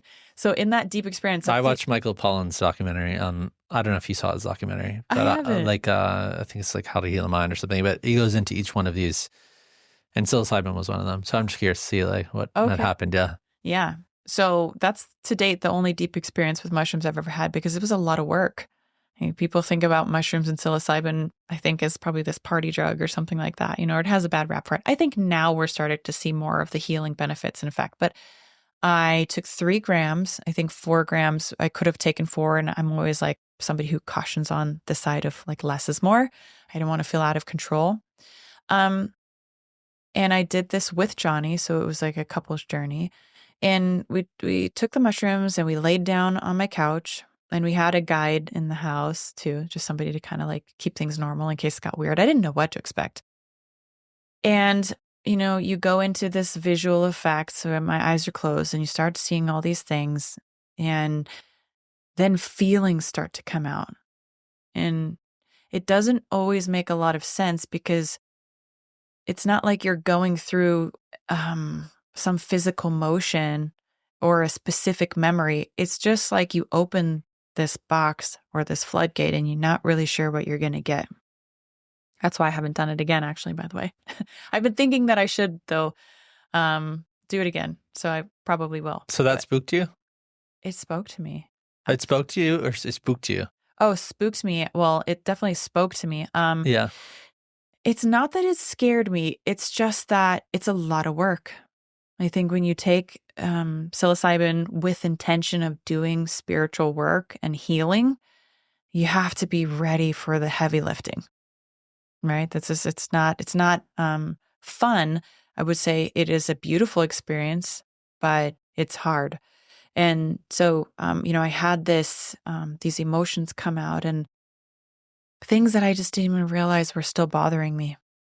And just, they had an opportunity to finally have the floor, and I cried and I wept and I communicated with these inner feelings, my inner self, and had this sort of dialogue, if you will, and came to like understandings with these traumas, these emotions, these feelings, this self, right? So I came to this understanding with self. And then once I moved through that, I said, okay, I think I'm going to get up and I'm going to go outside, have a change of scenery, because I'm pretty exhausted from all of that, And I went out and I was more connected with nature and the spiritual realm than I'd ever been in my entire life. I put my feet in my pool and I just looked around and had so much gratitude for everything. Every blade of grass, the wind in the trees, the way that the light looked coming through, the leaves and branches and the ripples in the water. I mean, it was, talk about like dialing it down, and really being grateful in that moment for everything that surrounded me and seeing the beauty in everything. And it was really moving. And then Johnny and I were just sitting out there and we were holding hands and we shared some of our experiences, and we cried and we laughed and we just felt extremely connected in that moment. And it was beautiful. And then, at the very end is, you're pretty much, out of, you're not really having like visual effects or anything, but you're still kind of riding this emotional high, Yeah. Then my kids came back And I got that benefit of connecting with them on the receiving end of all this beauty. And so I felt like that was just incredible too, to be able to have that love perpetuated by such like beautiful little beings as my children were. Then it was a very complete and amazing experience. And I would, I can't recommend it to anybody. I'm not a doctor. I don't know what she'll get out of it, but I do think that there's power in it. What were the feelings that came up? Oh man. I had feelings of, maybe resentment might be a decent word. But feelings of frustration and anger still, I think, towards some, moments in my childhood that weren't ideal or perfect. I had just had to work through some of the harder things in my life, and then letting go of that. I think that was the best part of it. It's like, wow, I didn't realize that this was still so heavy. I didn't realize I was still dealing with this, and being able to set it down. Like, okay, I'm actually going to lay this to rest. Like, this is great. I'm able to put this away, and I'm able to love people that have hurt me, anyways. Right. And, even whether the intention was good or whether it wasn't, which with my parents, I certainly think that the intentions were good. I know that they were, but they fell short in a lot of areas, and we had a lot of turmoil. And, I go back to that moment of like why I ever started fighting or doing sports that were quote unquote for boys. And why did I find that so fulfilling? Most girls were not interested in wrestling. This was an all male sport. I went out on an all male team. This was not something that women did. So it was very odd. And I absolutely loved it. And I got my ass kicked. Like, it was not like Cheerio fun. No. So are you saying that that your desire to go into that in the beginning was like trauma-based almost? I believe it was. Yeah, I believe it was. Wow. So I think that learning that my father wasn't there from the beginning, my biological father, I was 5 years old. I got a Christmas card from Greg, is his name. And I'll never forget. I opened it up and I was too young to read. So my mom read the card to me, but there was also a picture of him in there, and it was a black and white photo. And he's got this electric guitar. He's a musician. And this leather jacket, no shirt underneath, it's open, and these shiny black pants. And, the big 80s hair. So his hair is kind of long, and he's got like that feathered bang look. And I was like, that's my dad? I was just totally taken back, but that there was someone out there that was my dad.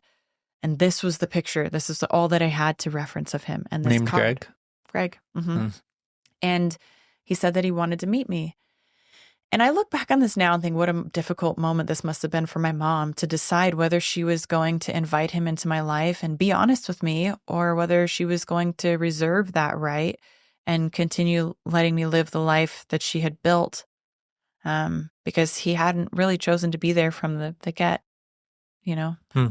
So she decided I'm going to be honest with her from the very first moment. And a lot of people told her that was a bad idea, that she shouldn't, I was too young, and, children shouldn't have to, learn about things like this until they're older. But she was honest with me. And so, at some point, within the next couple of years, I don't remember the time frame exactly, but I did meet him. And I also learned that I had a little sister and an older brother on that side of the family. Oh, wow. Yeah. So I got to meet my little sister, who she was so excited because she didn't have any sisters, and her older brother was quite a bit older. So he was kind of out of the house already. So she was like an only sibling, and she was like, I have a sister. And she was so cute. I remember she had like a little bob cut. She had like her little hair was just below her ears, holding all straight. It was cute. Anyways, but my mom had dated a man named Drew, from in part of her pregnancy up to probably like I was around 2-ish.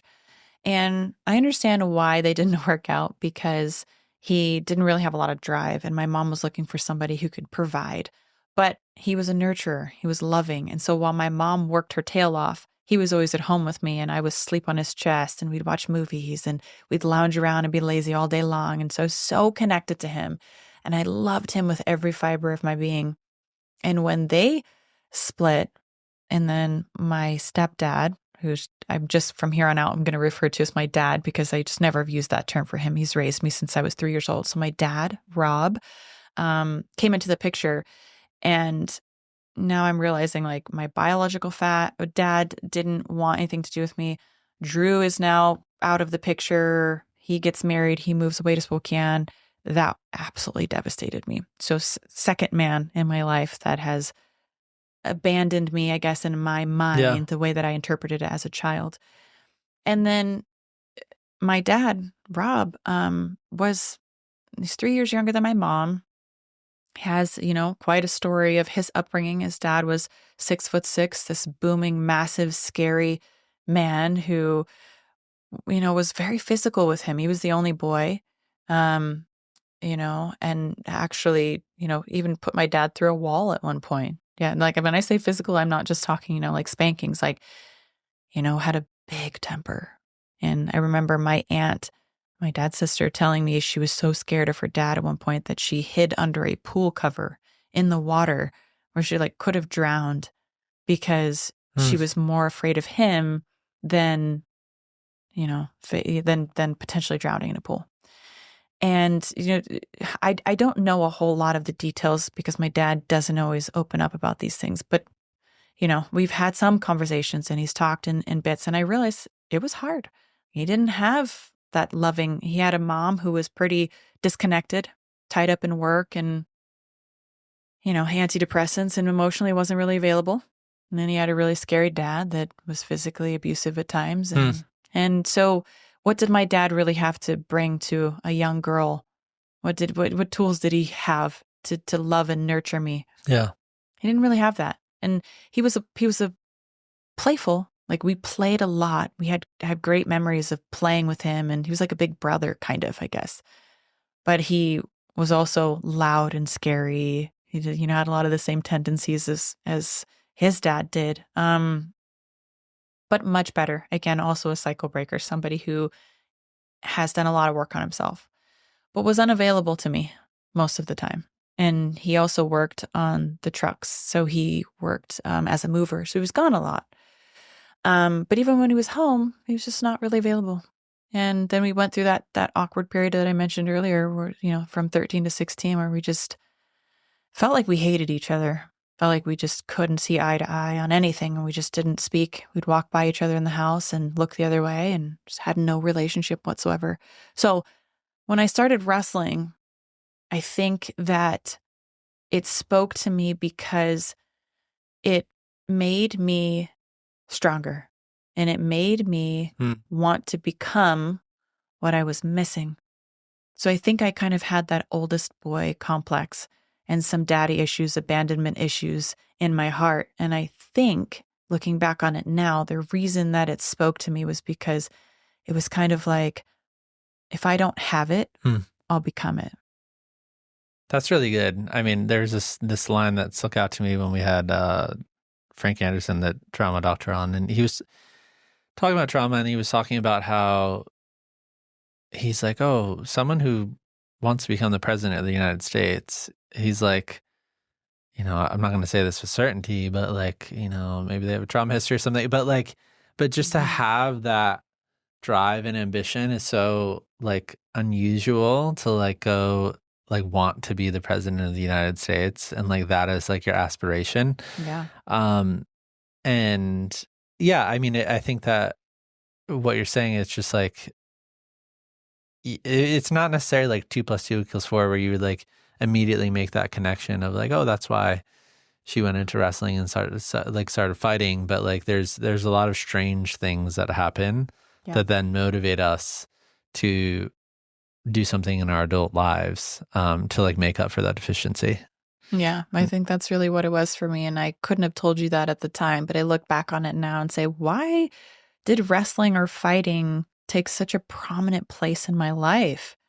This was just not something that girls did at that time, or it was very few and far between.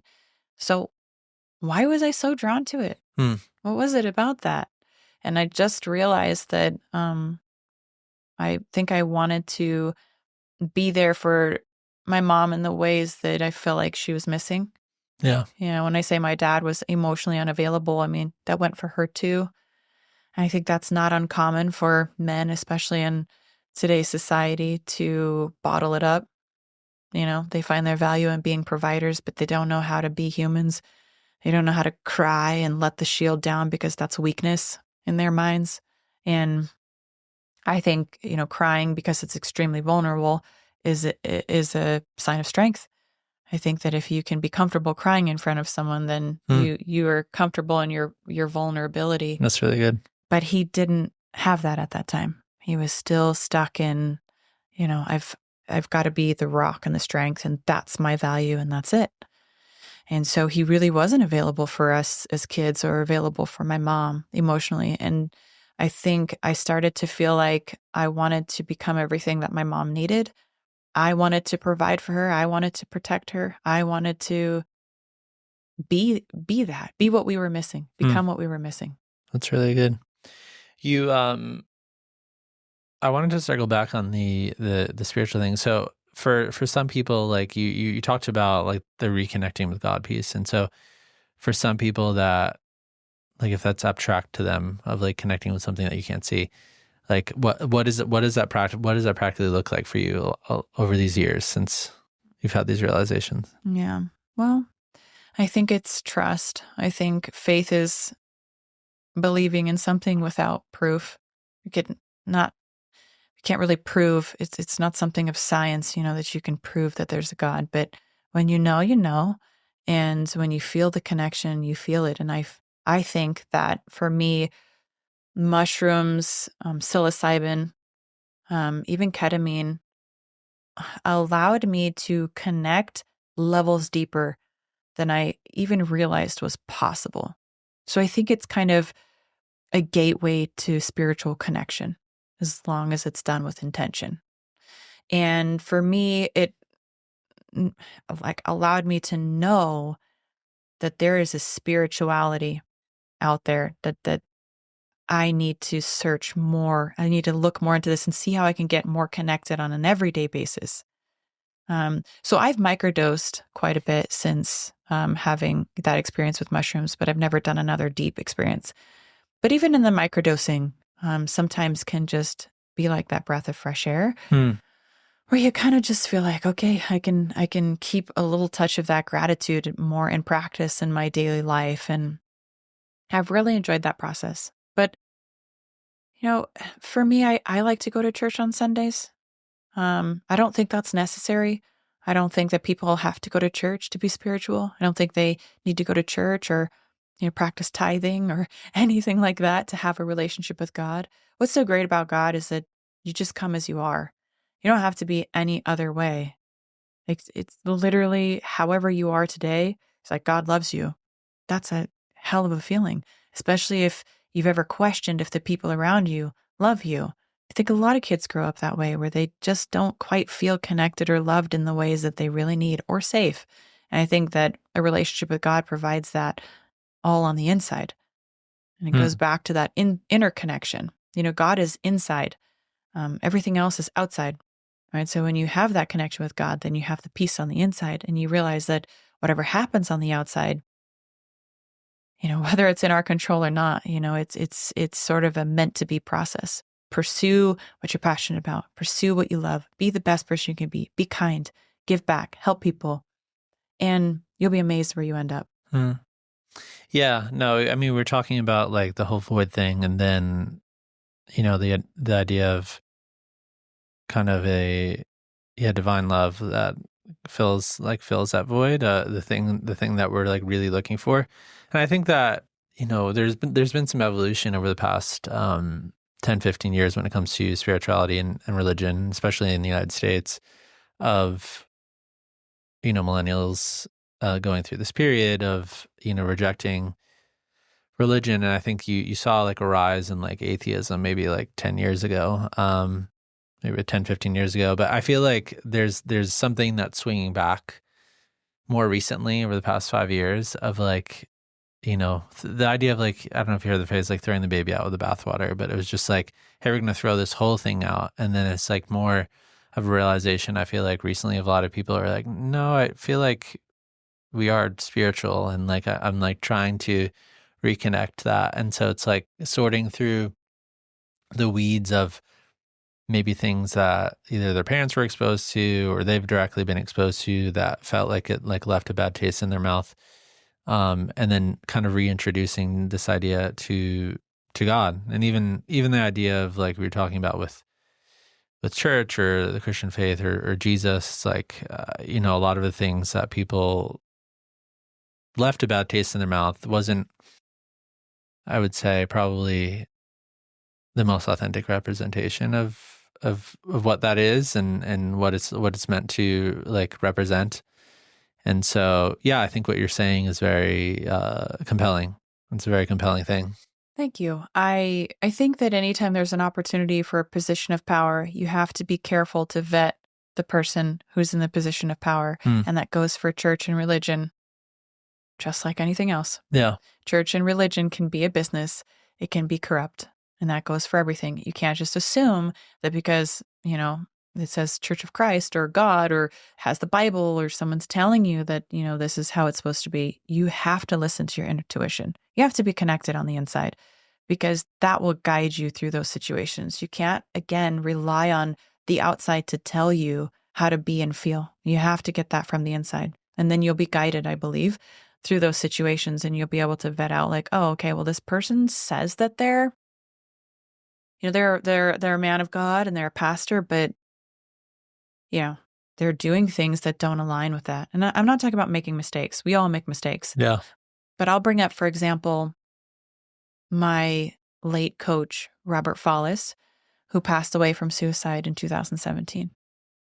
And This was your coach like while you were champion? Right, correct. Oh my gosh. Yeah, he was my coach when I was a champion. Yeah. And so that was a really big hurdle for me to get over, was coming back and not having Robert as my coach. So you were working with him like all the time? All the time.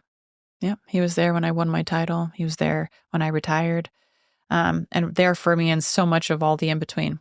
Coaches are so much more than just somebody who shows up and teaches you technique. They are mentors, brothers, fathers, and he was there for me in so many ways and really knew about the ins and outs of the relationship as, he coached my ex as well, so he kind of knew how hard it was at times for me. And, we lost him to suicide, and his story, to kind of cap it, brush over it, I guess you would say, he grew up in a very religious home. I believe it was Jehovah's Witness. And his parents were extremely bought into the church. And yet the children were being abused. The children are being taken advantage of by higher ups in the church. And how nobody saw that or questioned it really blows my mind. But it goes again to everybody getting their information and what they want to believe on the external. Like if you are tied in and connected on the inside, you will see it and you will know that it's wrong. You will sense it. You will have a relationship with your children where they can come and talk to you about that. But the way that the church has facilitated it, again, position of power, was you don't say anything bad about the church. And if you do, we're going to fearmonger you into excommunication. And that means that you'll go to hell forever and for eternity live in a fiery, burning sense of misery. Reminds me of the movie like Spotlight. I think that came out in 2015. I've seen that one. It's Mark Ruffalo. Yeah. There's about all the Catholic Church with the abuse stuff that was happening. Catholic churches know better. They're not above it. Yeah. All the churches. But I think any religion that, any business, any person who is seeking a position of that much authority and power, you have to really question whether it's the right motives or the wrong motives. And as Robert grew up and said, like, I don't want to be, I'm tired of this. I don't want to be really a part of this. And the children wanted to leave the church because they had been so abused. They didn't want to be part of it. The parents couldn't hear it. They wouldn't hear it. And so they excommunicated their own children. Yeah. And then Robert's brother committed suicide some years before Robert. Oh my gosh. Yeah. So, I mean, the trauma in that family goes really deep. Actually, Leah Remini did an episode on the story with Robert Follis and like the church and that religion, as, you know, she came from Scientology. So similar kinds of things, tattling on each other, fear mongering. You can't say anything bad about the church. Anybody who's not a part of the church is Almost like culty. Almost. Very much. Yeah. And religions and cults kind of go hand in hand. And I don't mean to talk badly about religion because I don't want people to confuse this with spirituality and a relationship with God. But it goes back to, again, power and money. You know, anytime those things are involved, it's a good chance that something evil is involved too. So you've got to really be honest and connected with yourself. Yeah, religion's almost become like a dirty word. I mean, I think it's like because it's been corrupted. And so I feel like a true religion, if you want to call it that, or like an untainted version of it, it's just like I feel like so many people have had experiences along the same lines of what you're saying. So it's just left like such a bad taste in their mouth. And that what you're describing with your coach is just so horrific. Like that would be somebody's reality, you know? Yeah. And I remember he had one chance to reconnect with his parents, and I think that it was after his brother had passed away that they reconvened for that. And he was so happy at the idea that maybe they could work through that because he wasn't going to go back to the church. You know what? He wasn't interested in that. Robert was a fairly spiritual person too, but I think he was drowning in this, and he missed his family, and he missed his mom and his dad tremendously. And I think it hurt really bad to be second fiddle to the church, you know? And it didn't end up working out. The mom wanted to have the relationship with her kids again. The dad was like, well, if you want that, you've got to come back to the church. And it was so sad because I think that really broke Robert.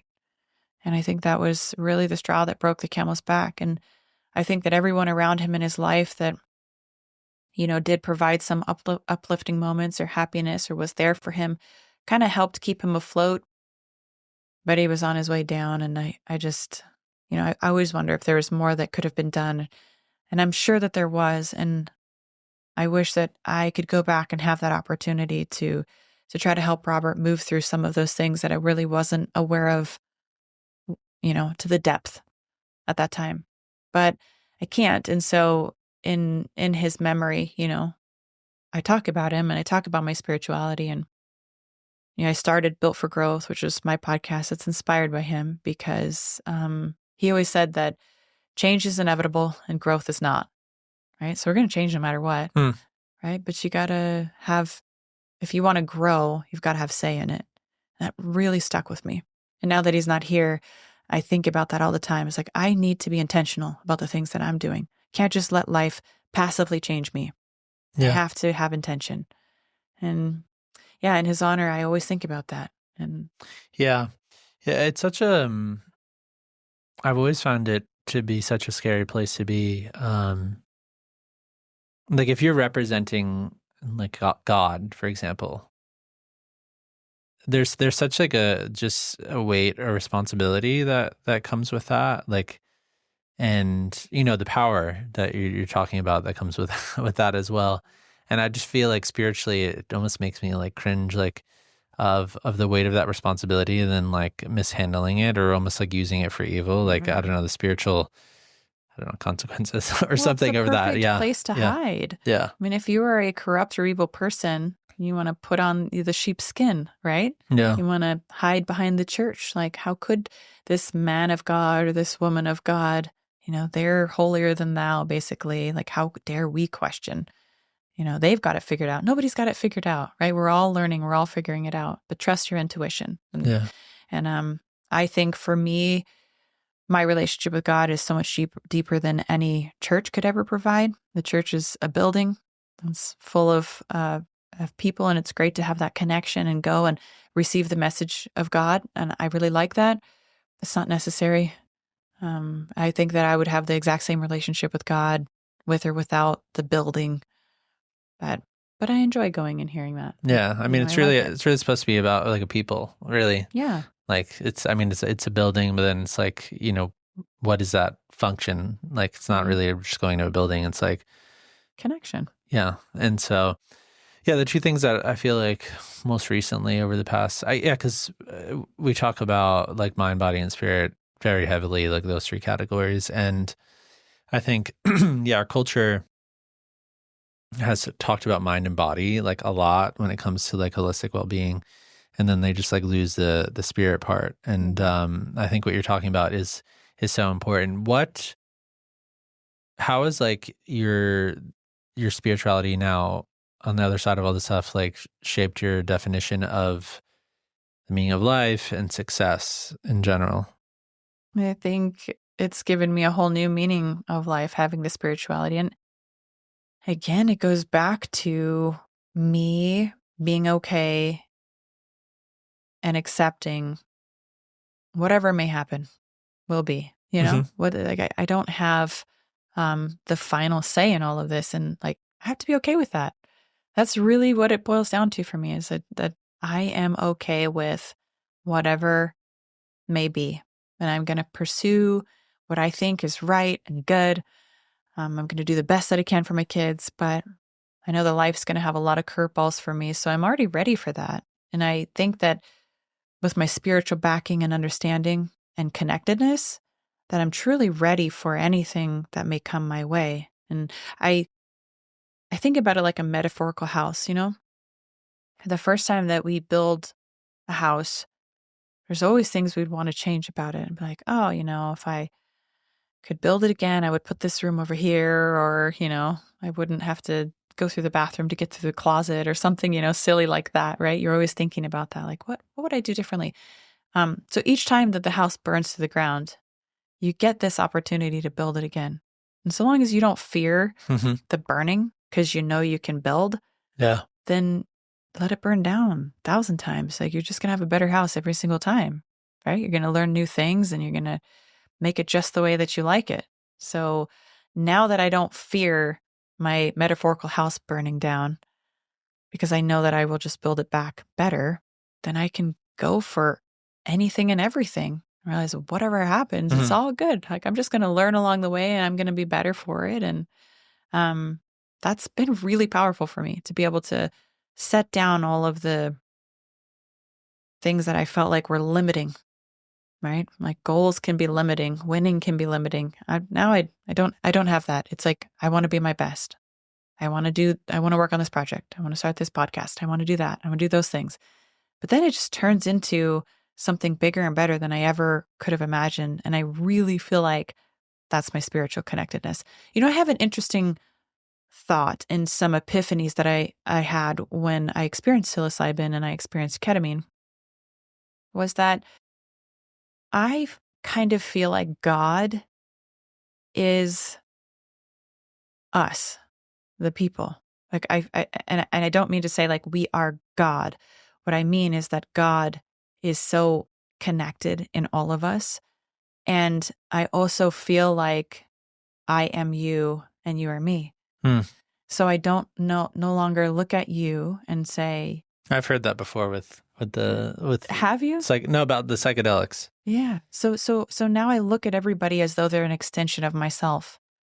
I don't look at people as though they're someone else or an enemy. They have their individuality, but the level of connectedness that I have with every person on the planet is so different than I had before that experience. And for me, I look at everybody as a part of me. And so therefore, it's much easier now to have empathy and kindness and understanding for everybody, because they are me, right? And I have to empathize with all the experiences that they're going through. Like, a part of me is with that person. I guess that's what I look at it as. A part of me is in that person and with that person. And part of that person is in and with me as well, because we're all connected, like it or not. That's how I feel like we're all on this energy network. And I think that if we can lift each other and elevate, we all benefit from that. I don't know if you've ever seen think that they did a study. Was it maybe in Chicago? I can't remember. But what was so interesting to me about it was that they had this massive meditation that they did, a mass meditation. And what they found is that the crime rate dropped during the meditation.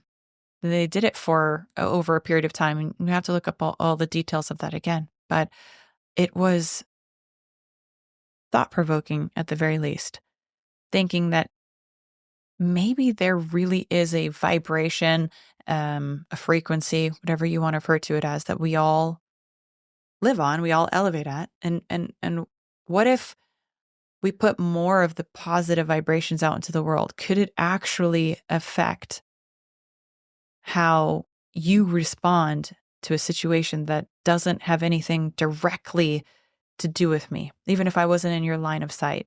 I mean, we all know our energy can change a room, right? Like if somebody walks into a room and is great and bubbly and, everyone starts to smile and the energy of the room is uplifted. Yeah. And if they walk in, we've seen those little experiments that they've conducted with young children, toddlers, babies, where there will be someone playing with this child and they're kind of interacting and the child's playing, and then someone of authority walks in with just not yelling, but just a very sort of loud, direct voice that's intimidating.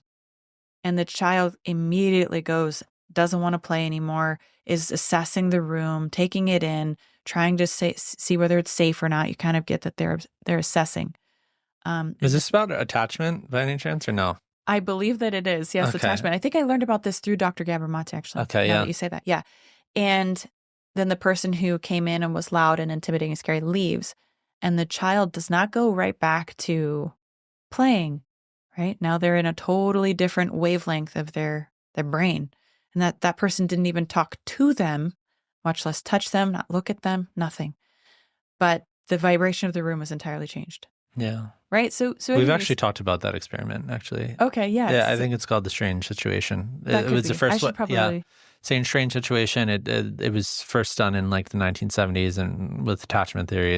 And then like discovering how people are like attaching to their children. But like everything you're describing, like it's been replicated like many different times, with similar, almost exact results. Like is replicated through basically what you're saying. Yeah. And so, I mean, there's that we do know, we have studied. But what if, right, there was a mass shift in energy just through people's own emotional and spiritual connection? Yeah. Is there power in that? I don't know for sure, but I would think that there probably would be.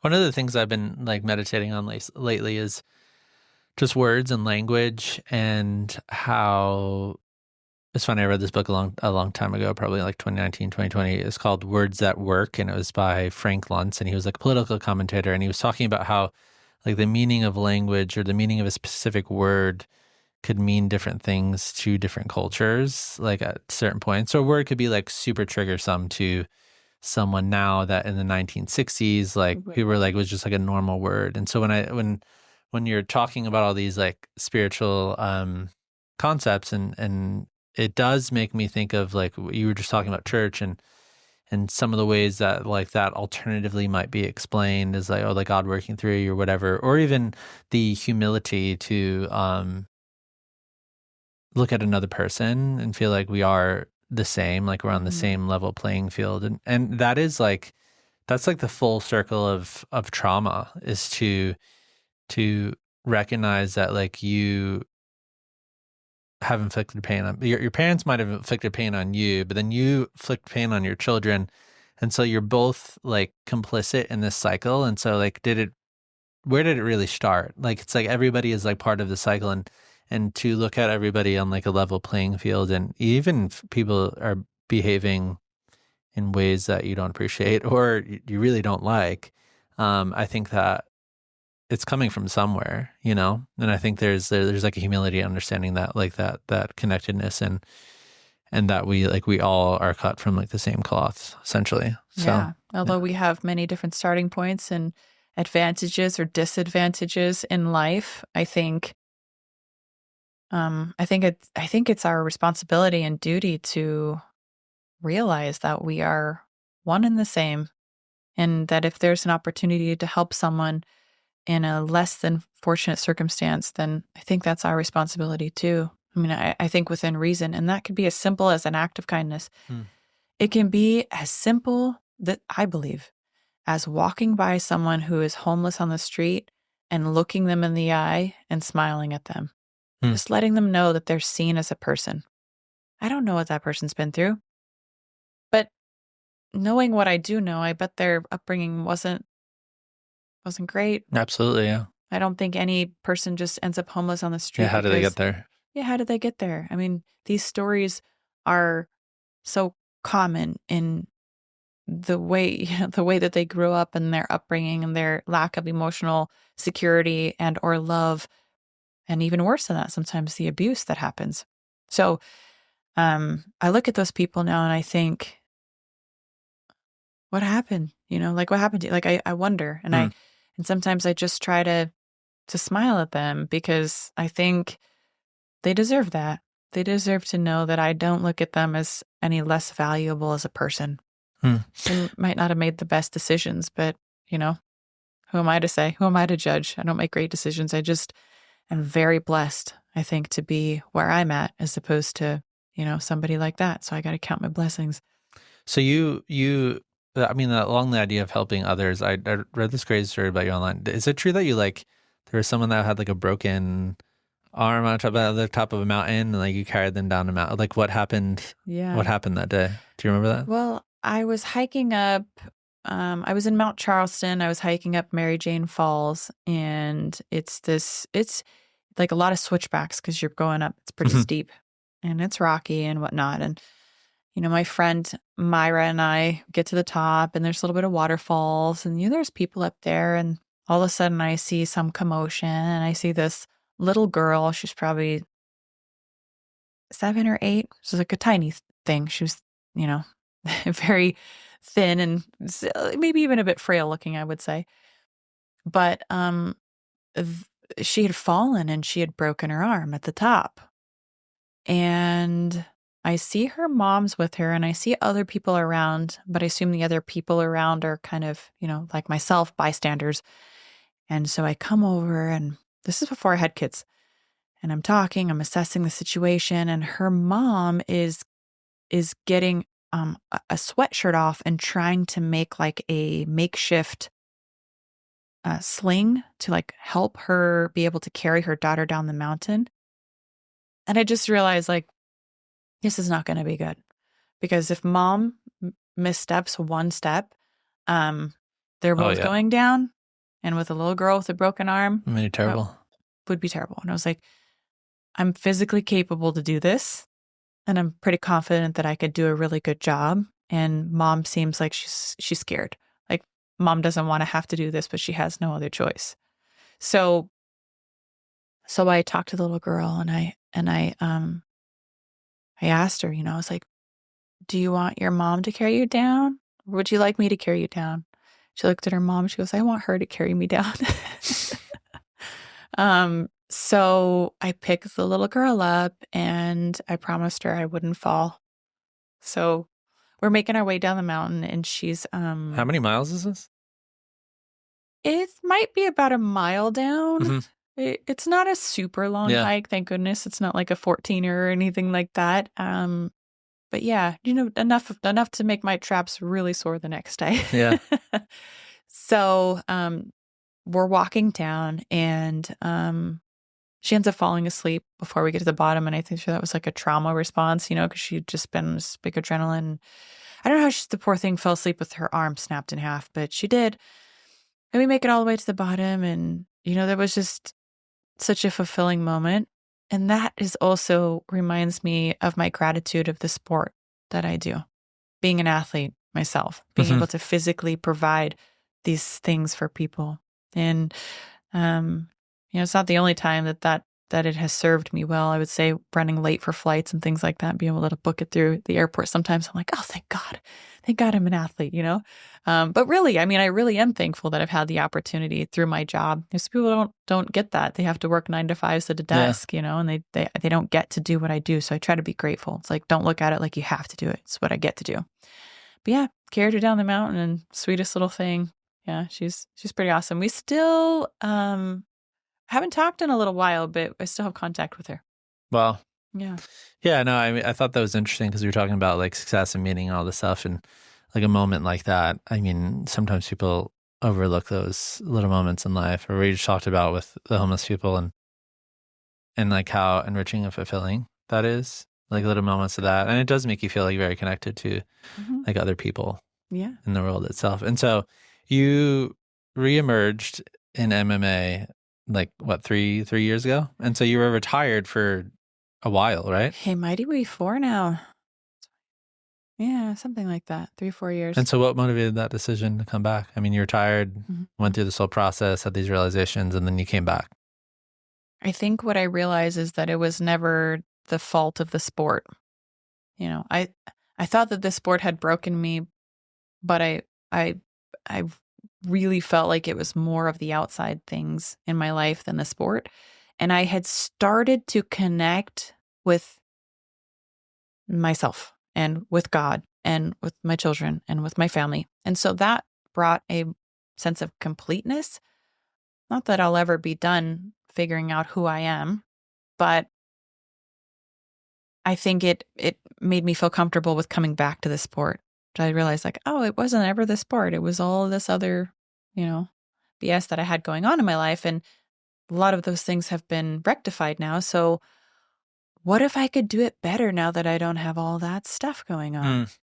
So it was more of a question of, now that I'm more healed and I feel like I'm in a much better place in my life, could I be better than I was before? Yeah. Like, how great could I be? I don't know, but I kind of want to answer the question. So as it came knocking, I just thought, I've got to answer it. And so it's funny. I was living in Singapore at the time. I was maybe 9 months pregnant. And I told Johnny, my fiance, that I think I want to fight again.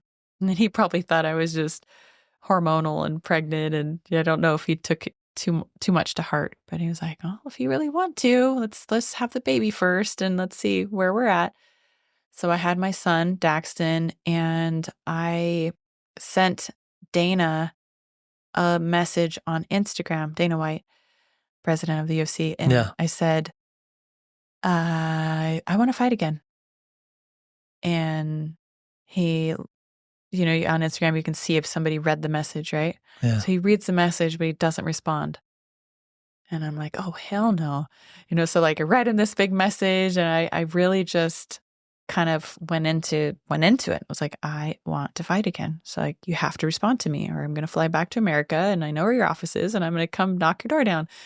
And so he writes, come back. That's all he wrote. And so it was kind of what I understood of it as like, put your money where your mouth is. Like if you're that serious, then move back. And so I did. And I just started training and it took me about at least 6 months before I even started to feel like an athlete again. Yeah. All that point, I was feeling like just got back to, being some semblance of the fighter that I was before. And then probably about another 6 months and I felt like elite again. That's really good insight because I think, I mentioned those 6 things before of like success and money and whatever influence, all these different things. It's not like they're not inherently bad. And I think the realization that like it wasn't the sport necessarily, but I think it's really like our relationship to those things and our relationship to success and the unhealthy. And I feel like you reemerging with like a new perspective on this and like balance in the way that you're perceiving it could allow you to live so free. I heard, I remember watching an interview with Shia LaBeouf, and he had this whole journey of becoming a Catholic and finding God or whatever. And this came after, I think, the whole thing with him and sexual abuse. And all that whole fallout, and he had this like kind of rock bottom moment, and then reemerging back into acting, he was talking about how his identity and worth was so tied up into his craft before, but now it's like he acts and it's like free. It's just like a free experience, and like it's a totally different perspective going into it. There's not so much weight and like, oh my God, I need to deliver an Oscar-winning performance so I could get this award, and then everybody's gonna love me, and like I'm gonna be like celebrated. It's just like a different way of going about it, and I think that's really important for people to hear, is that they don't have to give up their dream or give up like which I actually feel like can be like a divine imperative in you. If there's something you're really passionate about, or a skill that you have, or some dream that you have, like that could be like a divine thing in you that you're meant to do in the world. But it's your relationship to it, really. So. Yeah, I think that's really powerful. And Shai's been somebody who's inspired me on this journey for sure. I think everything that he went through and his ability to be vulnerable and talk about that, and then his silver lining, what he got out of all the negative, all the bad, all those things, to be able to rise above and find the connectedness anyways, is really powerful. I think another person who I really enjoy following is Mike Posner. So I took a pill and Ibiza. Yeah. He kind of just disappeared. I was like, not that I'm nosy. I certainly am not somebody who like follows celebrities. Yeah, those were those two hit songs that he had that were really big. Yeah. But I did notice that he kind of just was gone all of a sudden. I was like, oh, and then I heard that he was walking across America, and I was like, that's cool. I was like, but he went on this spiritual journey, same thing, just trying to find himself. And similar in some ways. And I draw comparisons and similarities, although very different, but similar in their overall concept of our paths to find ourselves and find the worth and the meaning. And even when we're doing the same thing we've done before, it's with an entirely different intention, and it feels totally different on the inside. And maybe people on the outside wouldn't know that. So when I talk about my fight against Julia Avila, people wouldn't probably think that's a very important fight in my career. It wasn't a main event. It wasn't for a title, but it was important to me because I finally figured out how to make it warm, like right in the middle, not too hot, not too cold, but just right. And that was so powerful for me to know what I wanted out of that moment. Know that I want to win. Mm-hmm. But it's okay if I don't, because I'm still going to have my fiance, I'm still going to have my kids, I'm still going to have my mom, my dad, all my loved ones, people who are here supporting me and loving me. They will still be there tomorrow. And I will still be exactly who I am tomorrow, whether I win or I lose. I am literally doesn't change anything. But I worked hard for this, and I want to win. And this is how I'm going to do it. And I was so connected in every single moment of that fight. I knew exactly where I was and exactly what I wanted. In so many moments, in every single fight prior to that, many times I was somewhere else. I don't know where, but I wasn't in that moment, or it was almost like I had to get beat up in my fights to pull the best out of me. And I wonder where that deep-seated feeling of like not really believing I was enough. I didn't really believe that I was enough. I believed that I could be enough if I was cornered, but I didn't go in there knowing I would win fights. I didn't go in there knowing what I wanted. I just went in there for war with reckless abandonment and hope for the best and want to win. But so many times I didn't believe that I would, or know that I would or could. And in that fight, I was like, I know what I'm going to do. I know what I'm here to do. But even if it doesn't work out the way that I see it, I'm okay with that. I'm at peace with it. It's good. Yeah. And it was so different. Everything that happened internally was so different. And on the outside, maybe it wasn't. But it was 2 10-8 rounds. And then on my way to a 10-8 round for the last round when I did a rear naked chokes. I mean, it was an amazing performance. if I do say so myself. It was, it was pretty perfect. But like, wow, like that's what you're capable of. That's really good. Yeah, I think the realizations that you've had are like people can be on this hamster wheel for like their whole life, and I think the fact that you've had these realizations is like a grace or a gift. A lot of people will just keep pushing and keep pushing and keep pushing, and they're just like hitting a wall, but like they're trying to like break through the wall and it's just never going to break. And so like the last couple of questions that I had is like, what would you say to that person who's kind of like pushing themselves to their limits and like really struggling? What would your advice or words of encouragement be for them? Well, there's two things that I would advise. One is to start asking yourself questions. We just don't slow down to ask ourselves questions. We just assume that if we work harder, we'll get the answer. But I'm telling you, the answer is not on the other side of working harder. It's not on the other side of owning more things. It's not on the other side of possessions. It's on the inside. And if you don't ever stop or slow down enough to connect with yourself, then I think you're doing yourself a real disservice. So I think there's that. And then I think, say a prayer. Just try it out. Like, just see how it feels, because there's also power in knowing you're not alone. And what prayer does is offer a connectedness that's beyond yourself, but also within yourself. And I think that when you get connected with the higher power, it just alleviates so much of the catastrophizing and the stress and the pressure, just realizing that you don't have all the control, and that's a good thing. That the weight of the world doesn't have to be on your shoulders and only for you to bear. That there's something that's always with you that's there to share that burden, actually take the brunt of it, right? And then when you ask yourself the questions, you start to peel back the layers and find out what actually does serve the purpose in your life and who you really are. And I think that's really important. And the last question is, do you think that, do you think success leads to happiness? It always depends how you define success. I think by standard definitions, no. I think that it mostly doesn't lead to happiness. But what I define success is connection to self and connection and spirituality and connection to others.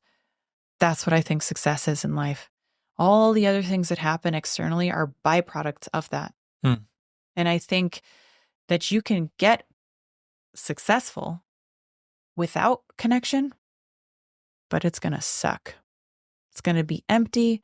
You're not going to like your life. You're going to want to, whether it's just throw the next party or, the new girlfriend or the new car. It's like, those are just Band-Aids, and they never really fix what's actually going on underneath. They're not going to help you heal the wounds. So unless you're willing to do the work, you will not find happiness with traditional success. In at least my experience, and I don't think I've ever talked to somebody who was quote unquote successful by traditional standards that was really happy unless they had done work too, and then you will find it. I think you'll find success on the other end of connectedness.